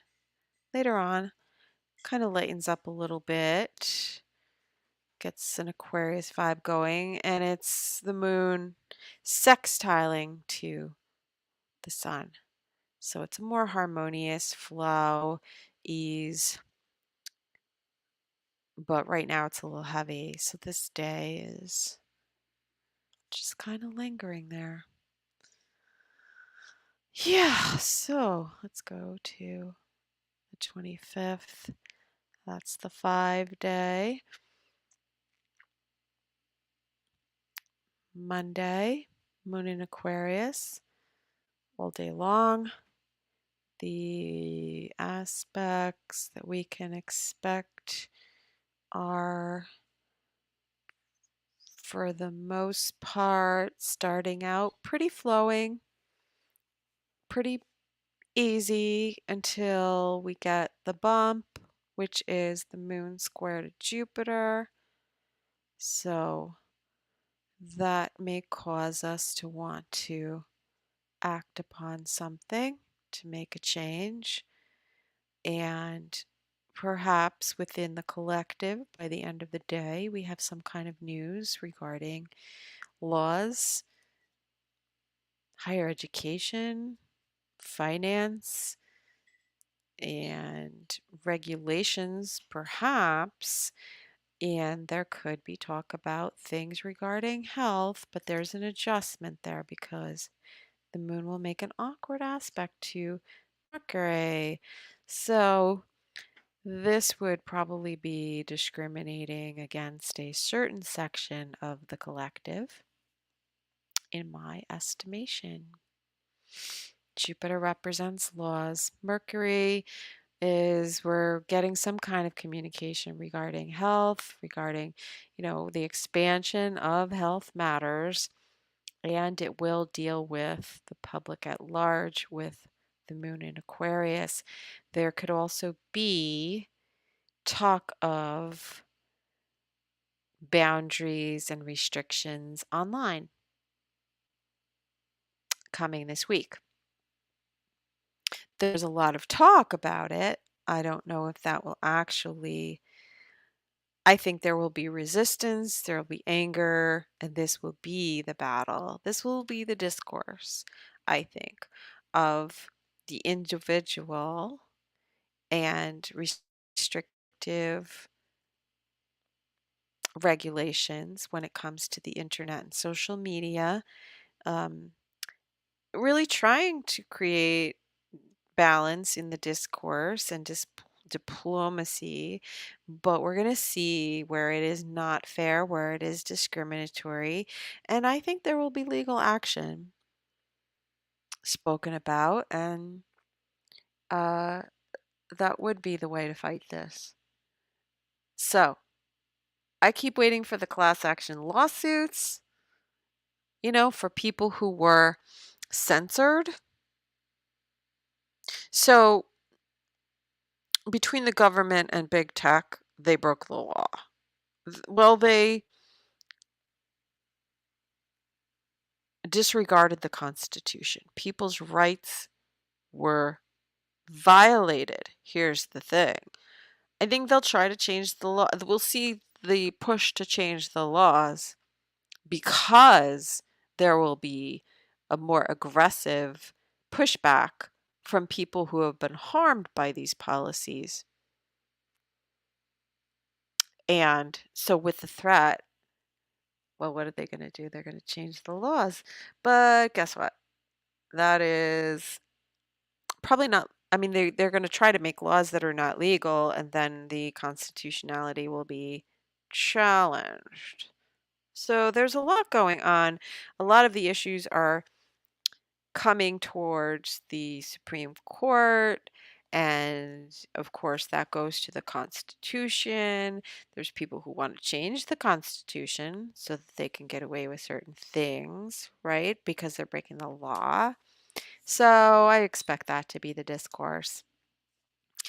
Anywho, a lot of talk about tech talk. And so the 25th, then into the 26th, there's a square to Uranus from the moon. Again, big deal, big change, big shocking news. So, what began with the new moon in Virgo, trine to Jupiter, we are now seeing that action being taken. So just think back to whatever was going on over the last week or so. Whatever was in the public forum being discussed of future changes, of future regulations. It's all about laws and regulations. You can have um, a statute, you can have a local town regulation, but those regulations could be illegal. They could be unconstitutional. And I think that's where this big battle is coming. This is also, a real pushback of the common people rebelling, where we're just not going to follow your laws. So there, because that's Uranus. And Mercury is beginning to make a trine to Uranus. And the new moon was at the Mercury station degree. So by the time Mercury gets to its station degree and goes out of its shadow, I think there will be a huge announcement of we're not gonna take it. So I expect that to begin this week. So the 26th, that's Tuesday. Whatever the story is on Monday was brewing over the weekend, and the Pluto facing the fear and ready to rumble. The two sides are ready to rumble.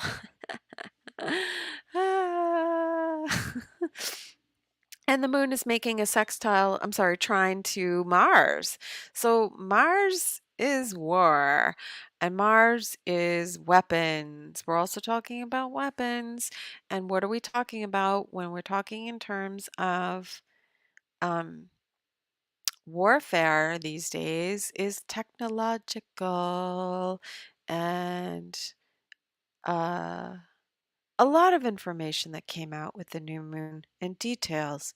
Like we already knew about it, but the details are coming out about what exactly is the technology that we have, how is warfare waged, what are the weapons, because there's an attack. There's an attack coming. Spoiler alert. Or let's say there's an attack being planned. But this also has to do with consciousness. When we're talking about Uranus in Taurus, that's consciousness being able to manipulate our physical reality. So don't discount that. That is, everything is on the boards right now, but it has to do with where the collective consciousness lies in the tipping of the scales. We are talking about the scales and the balance. And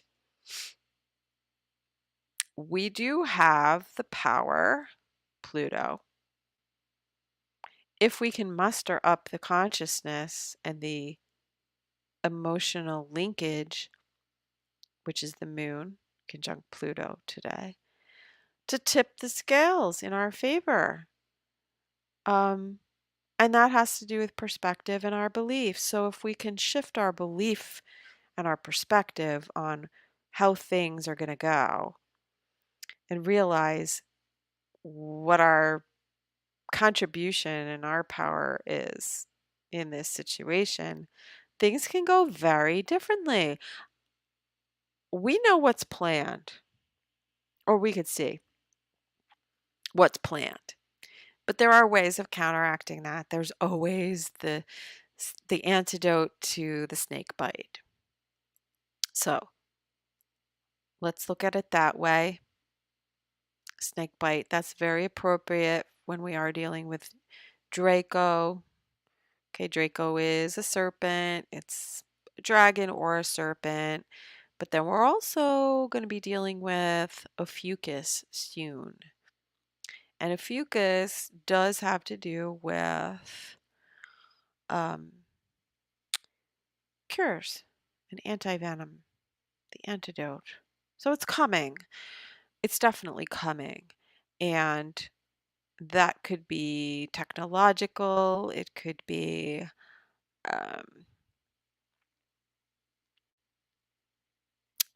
it's unique. It's, let's just say it is outside of the box of our thinking because we're dealing with Uranus. So the moon will square Uranus. I expect that this will be a pretty sort of intense day. And, energetically, I'm not saying that, it's going to be bad or good, but let's say there could be a gathering of the tribes here on the 26th. And what else is going on? The well, what we're building up to is Mars when it hits the south node goes boom. There will be something. Venus at that time is going to square Uranus. So it's all about the aspects that the moon makes in the meantime. All right. We start with the Pluto. We need to purge. We need to be having a consciousness enema. Like, what do we need to release? Where are we trying to control? Blah, blah, blah. Look at the fear, face the fear. We're at a tipping point with the nodes. Okay, the moon sextiles the nodes. So we're coming into how we can react differently outside of the box, do things in a way that we never could have conceived of, connect with people that we never thought we would because we're becoming stronger by making those connections. But it's based on who we are, our sovereign individuality within a group, Aquarius, Moon in Aquarius, the individual and the relationships, Venus in Leo, honoring each person's identity, creativity, the ability to generate in a new way. And that's Tuesday, the 26th. So that is a 6 day, 6. So this looks pretty well balanced. And we feel the intensity, so it's sort of an on-off kind of a thing. On, off, the pressure valve, releasing the steam, moving up towards the big shebang. All right, so the aspects, the opposition to Venus, it will be about friendship and relationships. We can look at that. We can look at, um, just being really detached. Aquarius moon is super detached. It's good for that. And whatever it is moving us towards the new thing, integrating the changes, being able to be free and independent and who we are. And where we're at with the energetic battle. Because it is a war within and it's a war outside of ourselves. It's a frequency war on many levels. And it is really about the inner alchemy and how we balance things within ourselves. and how we deal with our shit. So for most of the day, that's pretty much the vibe on Tuesday. Just trying to see the void. I think the void is with the moon squaring to Uranus. So that starts the day out. So that's could be a bit of a shock. 8 a.m. on the East Coast. So, I mean, it could really just be a push, like feeling like, boom, I got to get up, I got to get moving. There's, you know, changes on the horizon. I've got this brilliant insight. I want to act on it. Could be that. Moon goes into Pisces, slides into Pisces later on in the evening, or, yeah, early evening, late evening, depending where you are on Tuesday, goes into Pisces, and then it will conjunct Saturn. So, whatever it is that the sun brought to light, let's say, today into Monday, the adjustment that needed to be made, the blockage, the fear, the line in the sand, whatever it is that we had to put a boundary up for. I feel like the boundary might be tested. That could have to do with more pushback against censorship later on in the evening. It feels like there will be another scapegoat in terms of the shaming and deplatforming and whatever, whoever the latest scapegoat will be. I think there will be somebody besides the brand, perhaps. So, but well, Moon conjunct Saturn brings a sense of maturity, sense of responsibility. It can be a little heaviness. There could be a little bit of sort of disassociation, um, and maybe some depression. It depends, or feeling the crunch. It really depends on how your chart is aspected, but it could be like, ugh, not that again.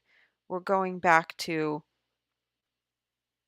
the olden days. Not the olden days, but just when we thought things were moving forward, we seem to be regressing. That's what it seems like. It seems like we've got to take on this responsibility or deal with this restriction, and it's just BS. It's just like, I got to do this again. Really? All right. It gets tiring. So, but that's the evening. I feel like if people are feeling exhausted, there's a reason for it. I mean, this is definitely some aspects um, Tuesday into Wednesday where we just might be feeling really tired because Sun Saturn aspects can feel sort of drained of energy.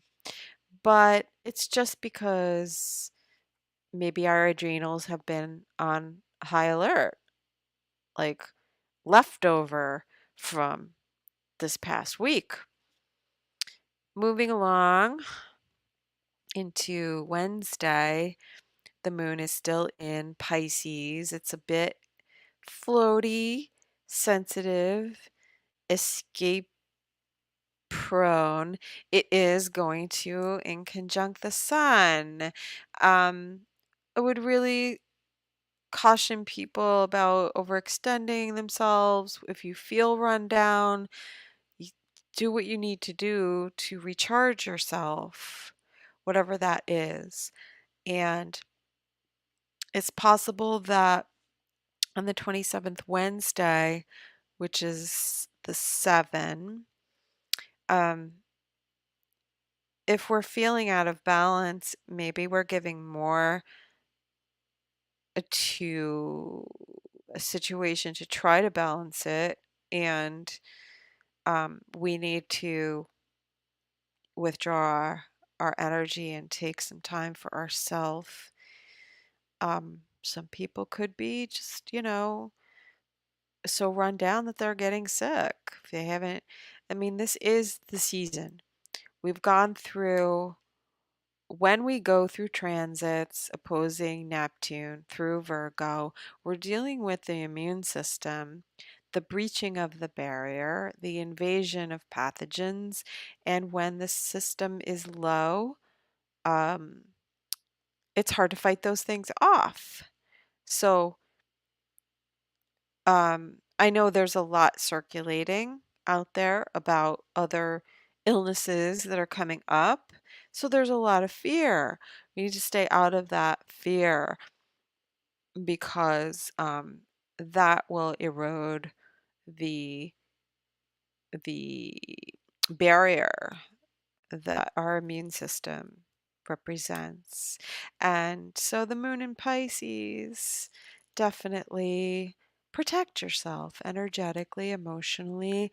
And it might be difficult for some people to uh, engage in social media because there could be, you know, it's just getting too hectic out there. Mars and Venus, though, are in sextiles, so that is the will and the desire and the creativity and the ability to attract and manifest, but through action and the right and left brain, masculine and feminine, being in balance. So this really is a very productive time. I mean, if you can balance your masculine and feminine, right? So your action, your ebb and flow of re- your energy resources, managing your energy to do things when you feel energetic, and then don't feel guilty about taking a step back and resting and not just plowing through. This is where you will get sick. If you keep going, going, going, going, regardless of how you feel, because those are your values, you think that you have to show up for everybody. And so you do so at your detriment, and then you get sick. Or you're focusing way too much on other people and not focusing on yourself, or vice versa, whatever. But it is about going through the ebb and flow, and Venus in a fire sign, that's managing the fire, and um, Mars in Libra being the air sign, we are managing our the mental faculties with air. We need to be acting from a place of logic and um and when it comes to Venus, let's say, the feminine, the where Mars pursues, Venus attracts, we are attracting at the same time, but within our cycle, right? There's an ebb and flow. So managing our actions and our attraction, right? Attracting rather than pursuing. That's what I'm looking for. And, working in harmony with that and grounding when we need to ground and um, slipping off into a meditation and escaping into some self care, not substances, will greatly help us at this time to maintain the balance of our health, whether it's the mental health or the physical health, because fire is the vitality. And then we're talking about air in Libra. That's the balance, the sort of the mental component of it, with Mercury sort of wedged in between. It's not exact, but Venus is also reaching the Venus star point, where the Venus in retrograde was conjunct to the sun while she was in retrograde. And so that was, let's see, well, it was back in August or early September. I'm looking at my notes. But it was a very important point. So Venus reaching here is reaching her star point conjunction with the sun, has integrated that part of the lesson. Okay. Yeah, that was August. So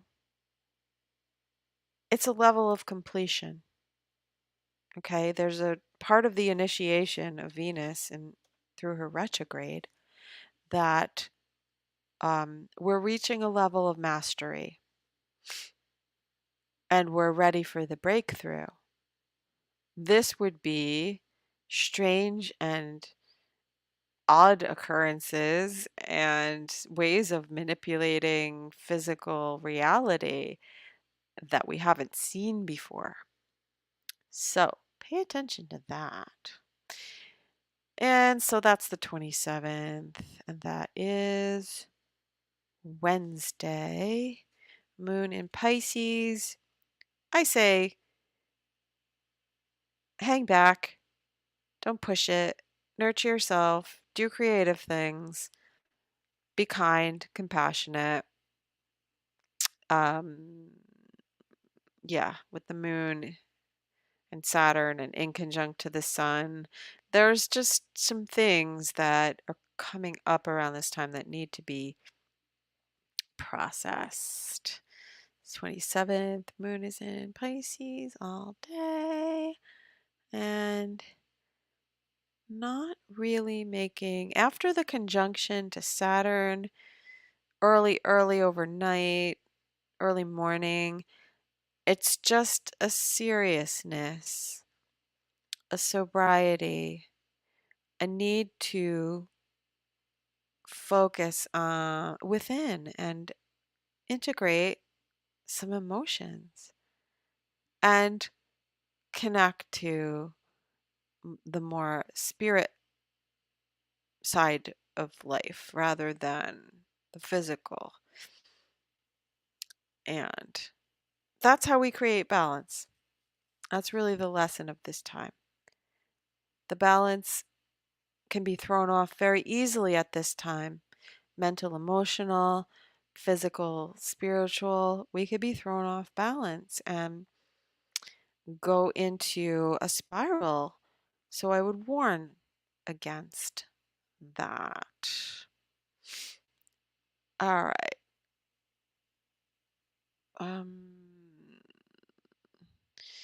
It is late on the 27th, early evening, middle of the evening, west and east coast. So the moon will make a sextile to Jupiter. That's pretty positive. That could be uplifting. This could be, you know, uh, tapping into our own beliefs when it comes to our connection to consciousness and to spirit, honoring ourselves as more than physical. So people could really find some support and some solace and hope at this time. So it's not so bad, although it may have felt pretty heavy. We'll start to feel a little bit better. That's Wednesday, the end of the evening.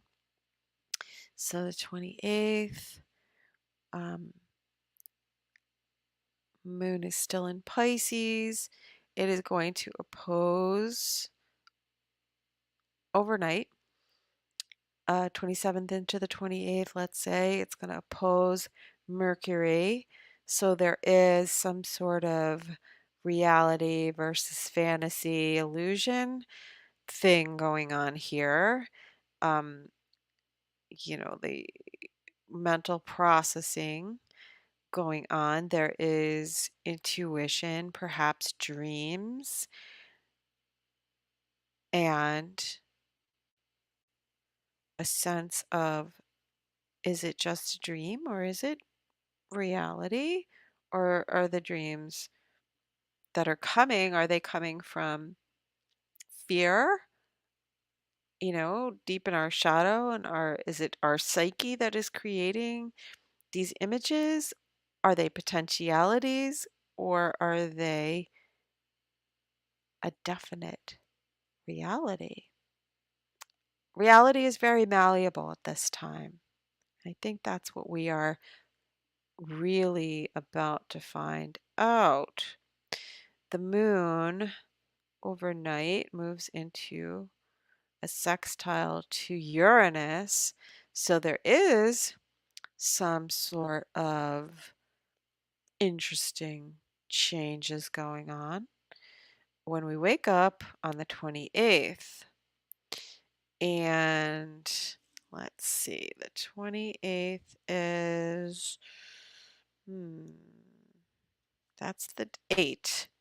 So the things that are taking shape, I think we are starting to see are the creations of our consciousness and our unconscious. We make the unconscious conscious, and then we can create from that, um, rather than the psychic gunk that we have not cleaned out. There is something going on here. The moon is going to make an inconjunct, which is a uncomfortable adjusting aspect to Venus. So whatever is going on with our relationships, it can be marriages, even marriage partners, because Juno, I haven't been mentioning it, but Juno is traveling with Venus. So there is a lot going on with partnerships in terms of committed partnership and the idea of marriage, perhaps, and what it means to people. Is someone suddenly getting married? This is sudden unexpected changes within relationships where there is a either coming together or a parting of ways, and we didn't see it coming, perhaps. So the moon will be making an inconjunct to Venus and inconjunct to Mars, because Mars is sextile to Venus.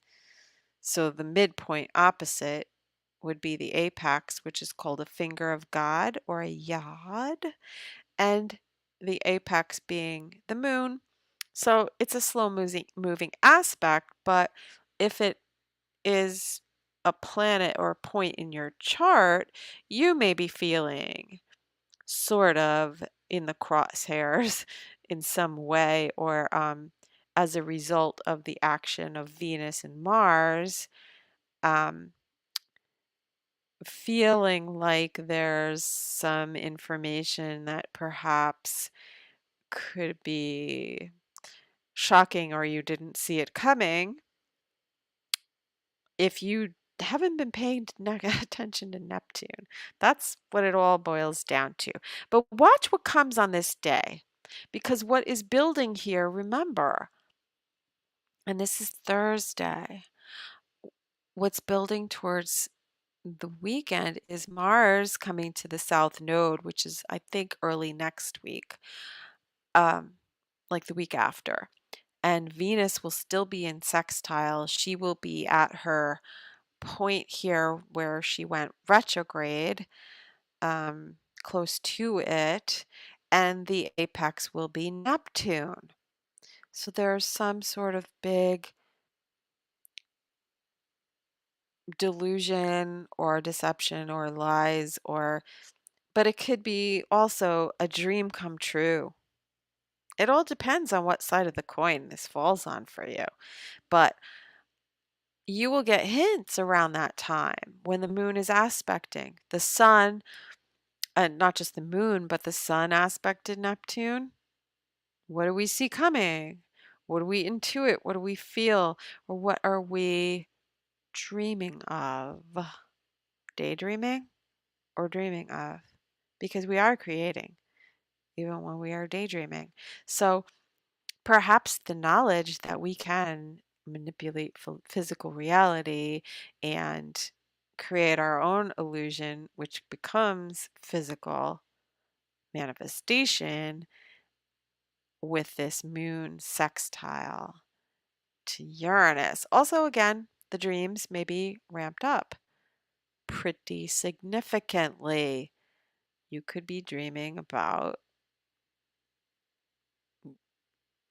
you're either dreaming about what your subconscious fears, or if you are pretty well integrated, you are dreaming about what your subconscious is positively creating for yourself. It's the way that I am looking at this. However, we will have to go deeper as the week progresses and we see what's going on. Still on September 28th, Moon Neptune. All right. We want to really get it. I know there's going to be a lot of people that really want to kind of escape into a fantasy. When Mercury week after next reaches, that would be early October. Mercury is going to reach the opposition to Neptune. That's when we're going to see either the mind split or the mind integrate. And we'll see again the separating of people in terms of what it is that they believe. And we just want to keep an eye on what the lie is. What is the lie? What is the narrative that's being spun? What is the new, I think I'm going to just give my opinion, the new religious deception or the new level of deception, uh, or the lie taken to people are taking up the cause of the lie with religious fervor.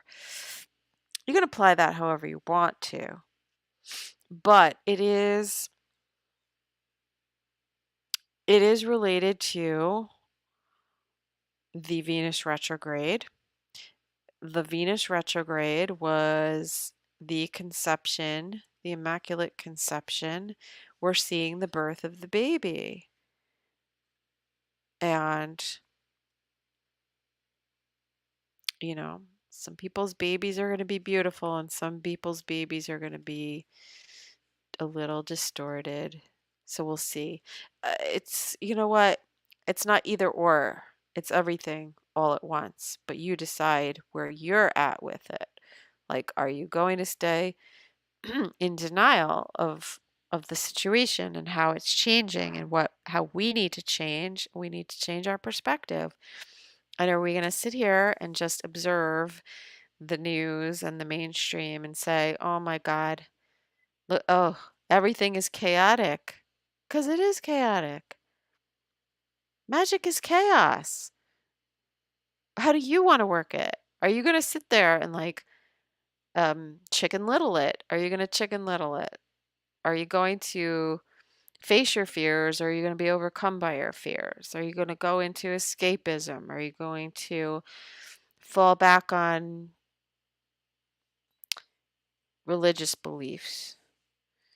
I think we'll see a lot of A lot of all of that. So,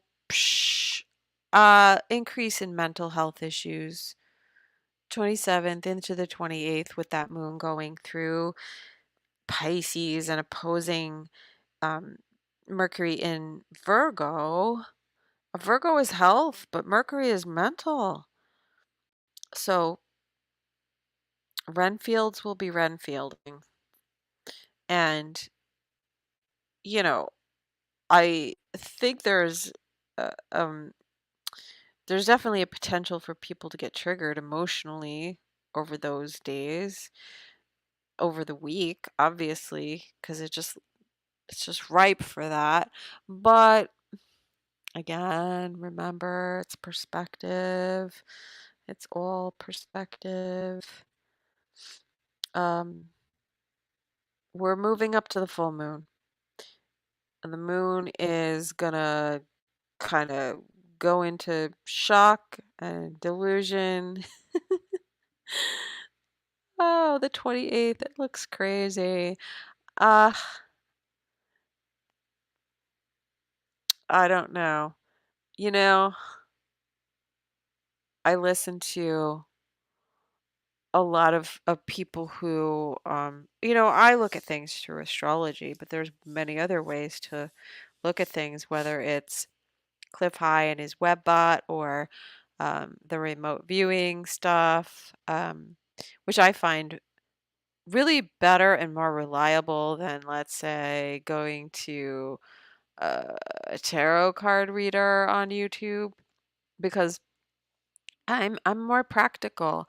I have to actually see some kind of concrete correlation between the messages and what is practical and real and coming from a balanced perspective of right brain and left brain, which is astrology is right brain and left brain. If you're doing it right, you're integrating both because you're performing a left brain function, which is analyzing data and seeing patterns and correlations, but you also can if you're bringing it in balance, you're looking at what's what your intuition is telling you also, and there's many ways that that can come across. So, um, I just expect a lot of amping up over the week, Thursday, Wednesday, Thursday, into Friday. Thursday into Friday, we've got so the 28th, and the moon is mostly lingering in the end degrees of Pisces, which is very victimy. And I would say a better pursuit would be to detach from whatever's going on and do some self-care, because the very sensitive of us will find it difficult. You'll need a lot of shielding in order to go out into the fray. Um, because uh, Pisces absorbs, um, and it gets projected. A lot of stuff gets projected onto Pisces. It's very sensitive. So, yeah, watch the projection. Um, it's in the evening, the mood shifts. So we go from the waterlogged Pisces into Aries, the moon in Aries, about 9 p.m. on the East Coast, 6 p.m. Pacific. So that will change the vibe. Now, we are just hours at that point away from the full moon. So that's the peak of the energy. Everything that is building up Monday through Thursday culminates on Friday with the full moon. So the full moon is in Aries and it's opposing the sun in Libra. And Moon in Aries is rash, impulsive, and it's, emotionally self-centered. There could be a lot of anger and frustration that has built up regarding um, maybe hostility towards leadership because the sun is in Libra, ruled by Venus, and the sun usually is it's well in the individual chart, obviously it's their identity, but in a mundane sense it is leaders. And we're looking at balance and diplomacy versus war. So, hmm, well, I mean, that's really like war, but what do we mean by war? Okay, our government is at war with itself, right? They can't pass a fucking budget. Oh, well, there you go. That's Venus in Leo, ruled by the sun in Libra, and Mars. Yeah. This is, well, this is the battle over what they're going to fund, right? The government and it's either shut down the government or slam the budget through with more money for Ukraine and weapons, right? It's because we got Mars in Libra. That's war. Mars is the weapons of war. Mars is weapons, and Venus is the money, and Uranus is the um, trying to, well, it's rebelling. They're rebelling against funding the war. There will be a big hullabaloo. I'm not sure how this will go in regard to that particular thing, but it could be very interesting. I mean, that's where our focus is going to be. It's going to be on um, handling aggression versus diplomacy, right? We should be using diplomacy in this conflict, not feeding the war, not feeding it with more aggression. So into the 29th, the full moon.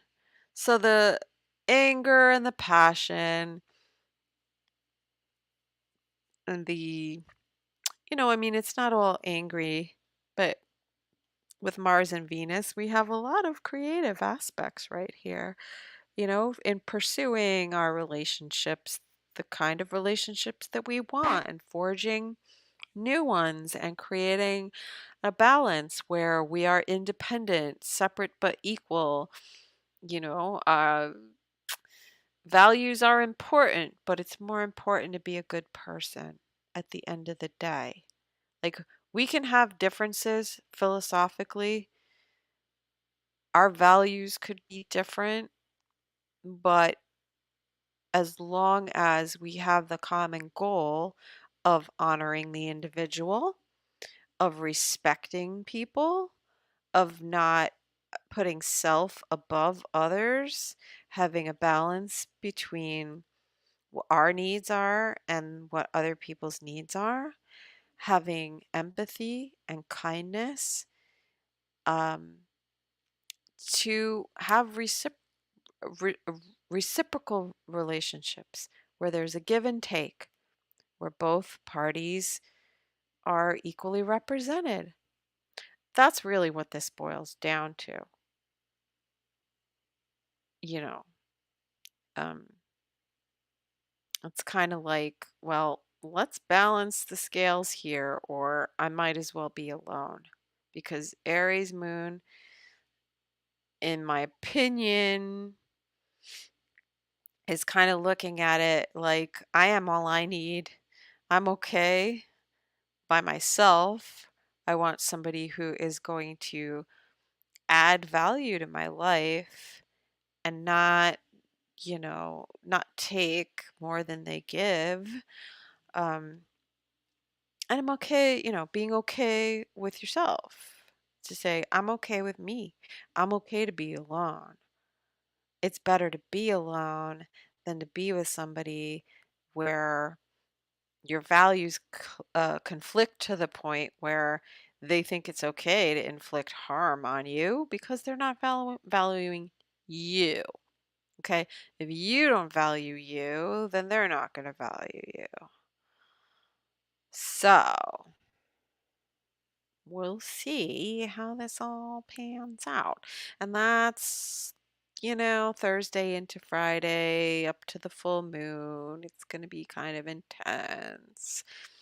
Full moon's going to be happening roughly 5 a.m., 5:30-ish on the Eastern. That's on Friday. So the culmination, the full moon, the maximum intensity, intensities. And you'll notice that Venus is sextile to Mars, masculine and feminine, action and attraction are in harmony, in sync, doing quite well. And right in the middle here, we have Mercury. Mercury, who has reached its degree of stationary retrograde. So Mercury will be out of its shadow. It's done integrating all of the lessons. It's done integrating everything the new information that we have needed to assimilate, our changes in terms of our plans, um, our routines, because that's Virgo, our systems, our regulations, our health, anything that we have been renewing and redoing with an eye to the coming change. Okay? The new moon gave an indication. It's going to happen. You might as well prepare for it. Where do you stand? How are you going to handle it? With Uranus trine. So Mercury is going to trine Uranus. And so the mind and the communications are ready to say, you know what? I'd rather be free. Or I'm ready to change. Or I'm ready to think about my resources and values in a different way. Or I'm ready to accept that there are aliens crawling all over our planet and that we are at war. We are at war. So the nature of the warfare will become obvious by Friday. If you look, you will see. Seek and you will find. There could be another instance of display of the weapons of war, which are not being labeled and declared as so, but there are things going on. There are indications that there is a war happening and there have been attacks, although they're not being acknowledged. That's part of that Neptune thing. They're not being acknowledged for what they are.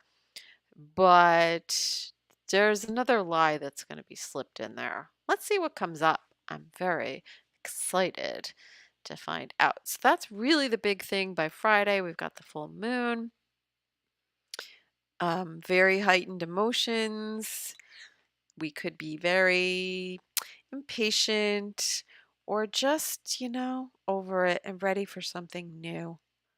Like, I'm done. I'm not going to go do the old stuff anymore. Kind of want to look at the declination. So, the moon will be going from south to north declination with the full moon, which means southern declination is more internal. With the moon, I find feelings are more private, personal. It's sort of a time where there's an inward reflection. And then when the moon goes north declination, I don't really have time to explain that. But that's when you'll see an externalization. So it's a yin and yang kind of thing. So there is a peak that we hit with the full moon. And then from there on, things emotionally get externalized. So they're either manifesting externally or we are expressing our emotions. So they're not kept within, like with the moon when it's in a southern declination. It's low on the horizon, and I find it to be more internal. Anyway, it's like just one of my things that I've observed. So, the full moon, Friday, new moon, sorry, full moon, culmination of whatever happened started at the new moon, whatever messages we were getting. So, 29th, that's all of Friday. That's what we're dealing with. And it is the emotions in opposition to, let's say, the ego, which is the sun, and letting how you really feel come out and be yourself. Later on in the day, we have the moon is making its first, it's not, it is an aspect, but it's not to a planet. It will conjunct later in the evening, overnight, or early morning on the Saturday. Yeah, early morning on Saturday, or late at night. If you're on the West Coast, it's conjunct to Chiron. Chiron is a wounding and a place we need to heal. It's our identity. It's an attack being, well, because the moon is going to oppose Mars, it is somewhat of an attack, and it's more of a personal affront. I would look at it as someone is maybe feeling sensitive already, and then going into Saturday is hearing something that they consider to be an attack,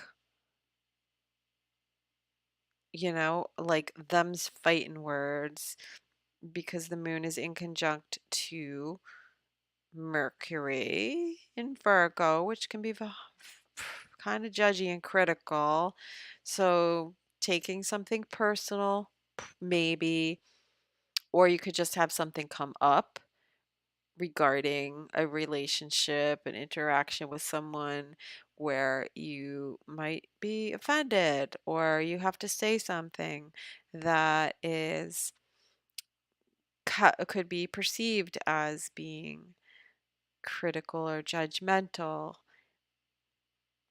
I would expect there to be harsh criticisms of whatever happened this week and the commentary over the weekend. Also, because we did have Venus squaring Uranus, there's something financial here. There is a shock, financial shock. There could be, I mean, like we're talking about the nature of warfare being different an attack on the financial system in some way, perhaps, or a knee-jerk reaction to something that causes a huge change in, I don't know, maybe the stock market. Or it could be something having to do with crypto, the valuation of crypto, maybe. Although I haven't really looked much at it, so like don't consider that to be any kind of financial advice. However, regardless, we will be feeling the need for self-sufficiency and the need to act independently and do something, take action with the moon conjunct the North Node. Again, going back to um, being self sufficient, doing what you need to do to be independent. This will have to do with relationships and finance because it's making an aspect to Venus. The news might be uncomfortable, but the action has to be taken, or it could be the announcement of something that is going to happen that will cause a loss or a big fight, perhaps. So this is Saturday, and because the moon is moving towards the south node, this does not look good. The south node, when a planet passes over it, we have a loss or something painful when it comes to the nature of the planet that passes over it. So it is a masculine planet, Mars passing over the south node, something coming up from the past regarding males, regarding aggression, anger, violence. People will be more prone to violence, to react, very, very reactive, a lot of reactivity. And it is, again, coming from this shift in values that I see happening. And so when we're talking about most intense days, I would say Friday into Saturday, most intense.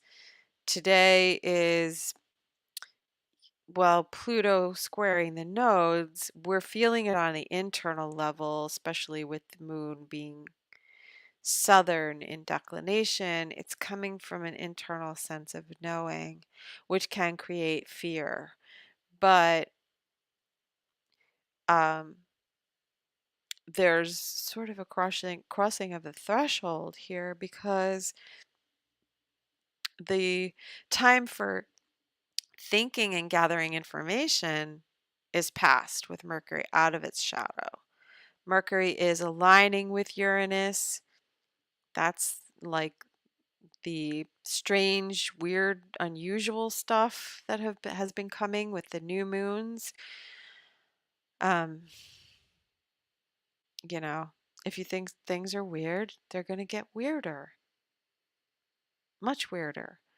But like it's as weird as we can conceive of. There is no definite outcome here. The outcome that everyone has personally will be commensurate with their attitude and their perspective.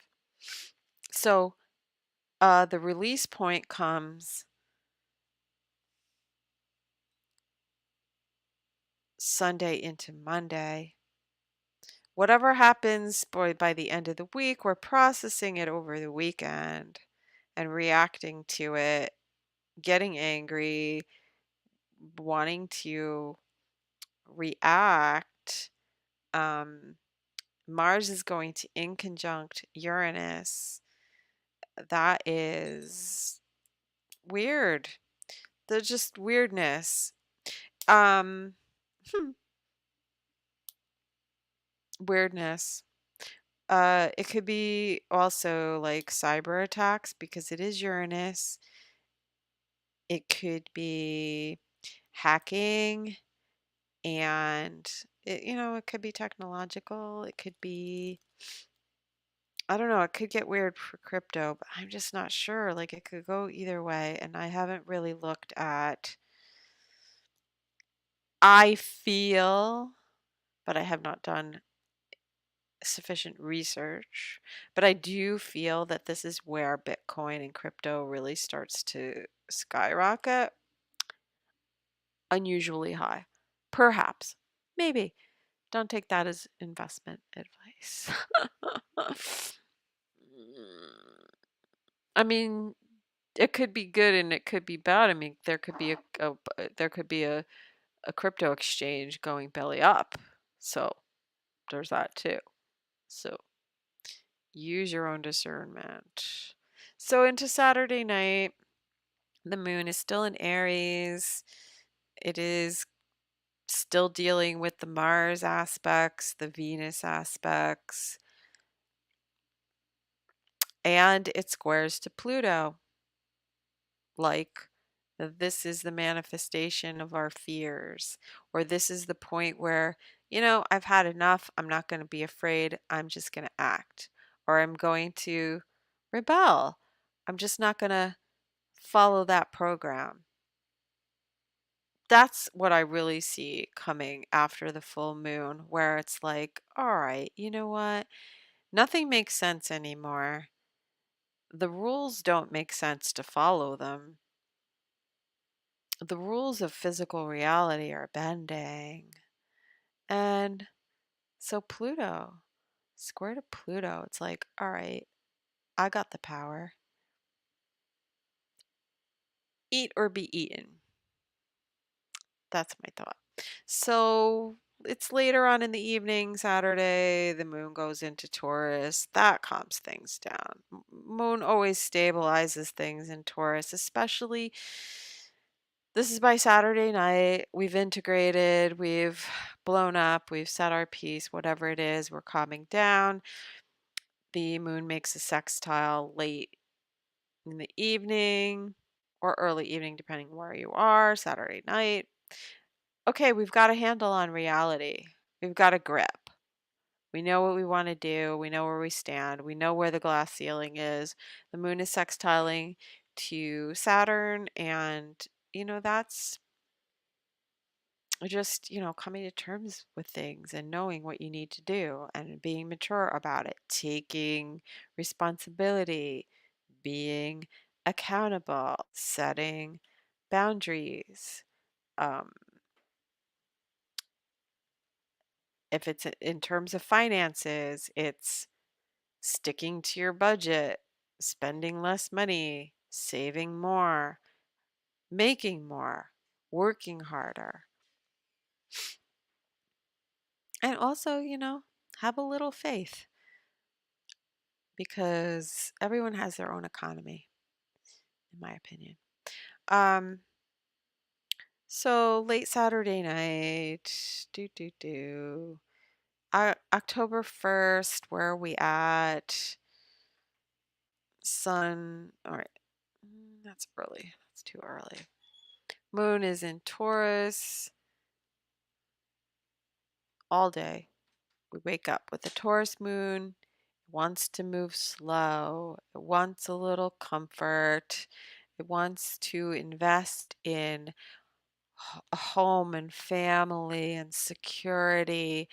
I say that because the moon makes a sextile to Vesta, home and hearth, in the sign of home, family, security, Cancer. So it wants comfort. It wants good food.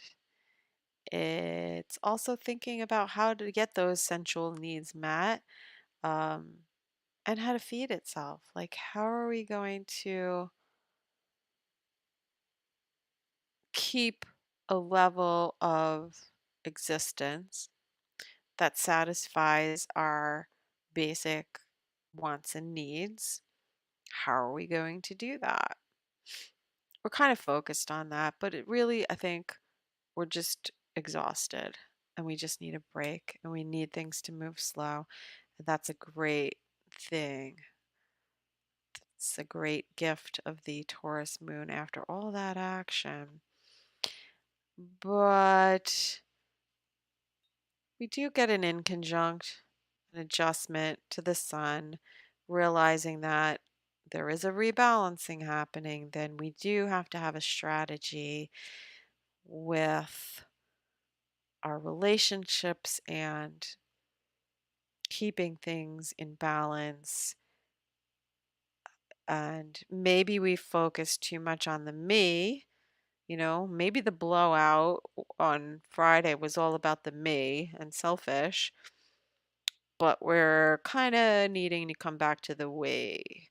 So, Taurus moon, there might be a little bit of stubbornness, but we need to come back to, at the end of the day, yes, it's me and, you know, and you, but there's always the chance and possibility that we can find some kind of balance, hopefully. Hopefully, but are we giving too much? Are we giving too little? Are we balanced? We're also looking at resources and the configuration between the sun and the moon is sort of an eighth house configuration, and the sun and Pallas are at 8 degrees. I think of the eighth house, which is the joint finances and the shared values. So that could be a focus, perhaps. So, is that Monday? Wait a minute. Oh no, there's 29 days, right? There's no September 31st. Bing, bing, bing. So really we go from a 1. So September 30th, I forgot to mention the days, the numbers. September 30th is a 1, but the full moon day of the 29th is a 9. So something ends on the 9s. That's the 29th, and the 30th is the 1, but then we go to the month of October. So 10/1 is another 9. Isn't that crazy? So we go from a 9 to a 9 because of the way the date numerology goes. October 1st is a 9 day. 7 is the year. 1 day, 1 month. 9.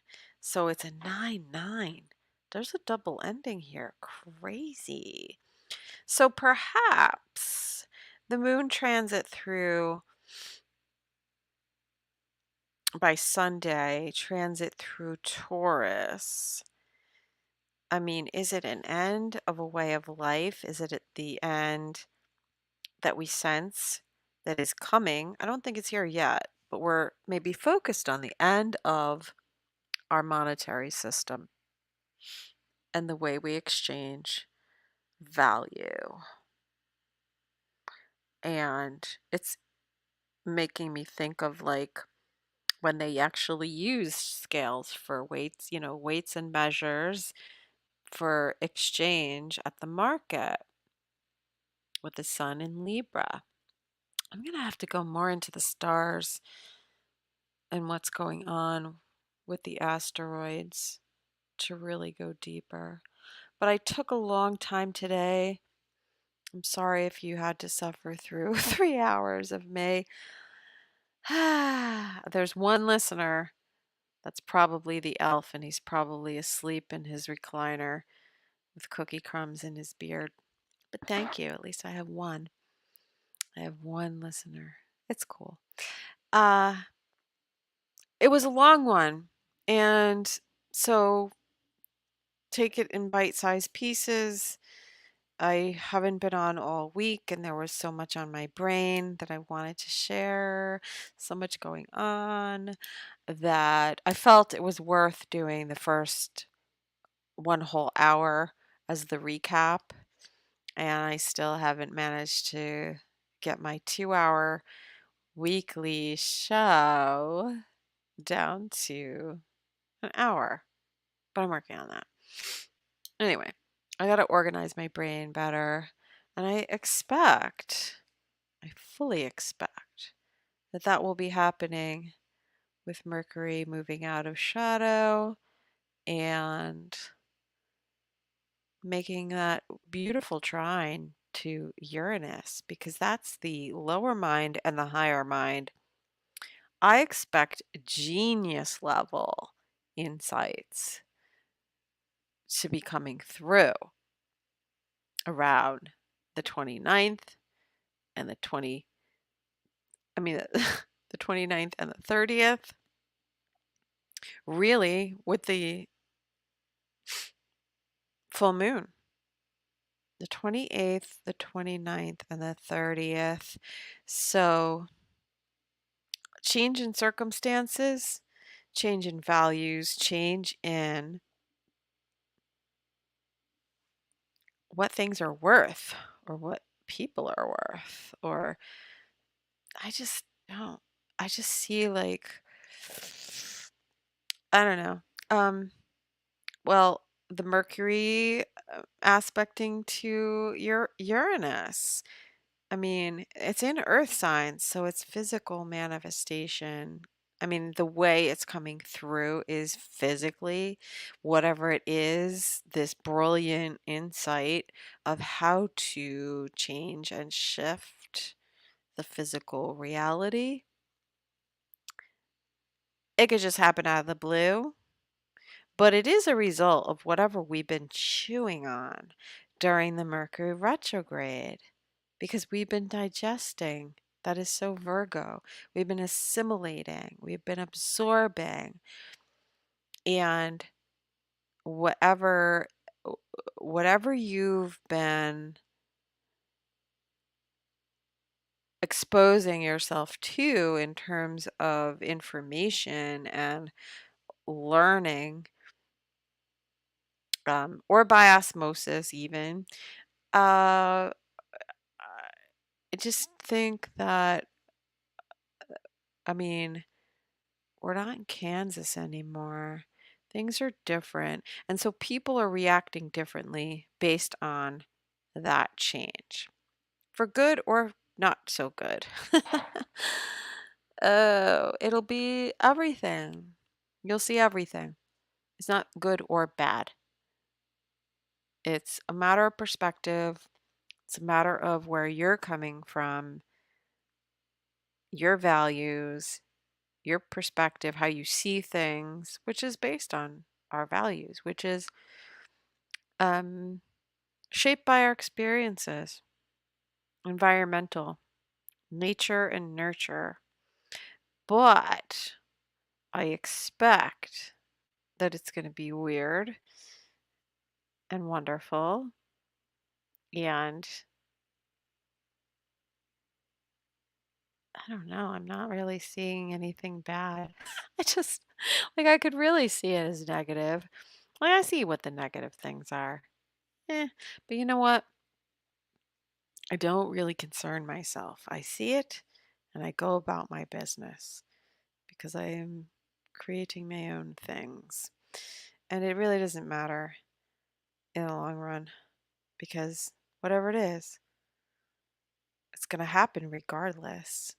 It's all about your reaction to it, right? Anyway, sorry to drag it out. I apologize again for my excessive length of video. I don't know. It never ceases to amaze me that I could just go this long. And just do. All right. Who's ringing at my doorbell? No one ever rings the doorbell. That's kind of weird. All right, I'm out of here. You guys know where to find me: Twitter, Instagram, Facebook. Look for me on Rumble and see the gilded link in the description box. You can follow me there. All of my deets are there, so just look in the description. All right, thank you guys. I gotta go see what kind of weirdo's ringing my doorbell. Ciao for now.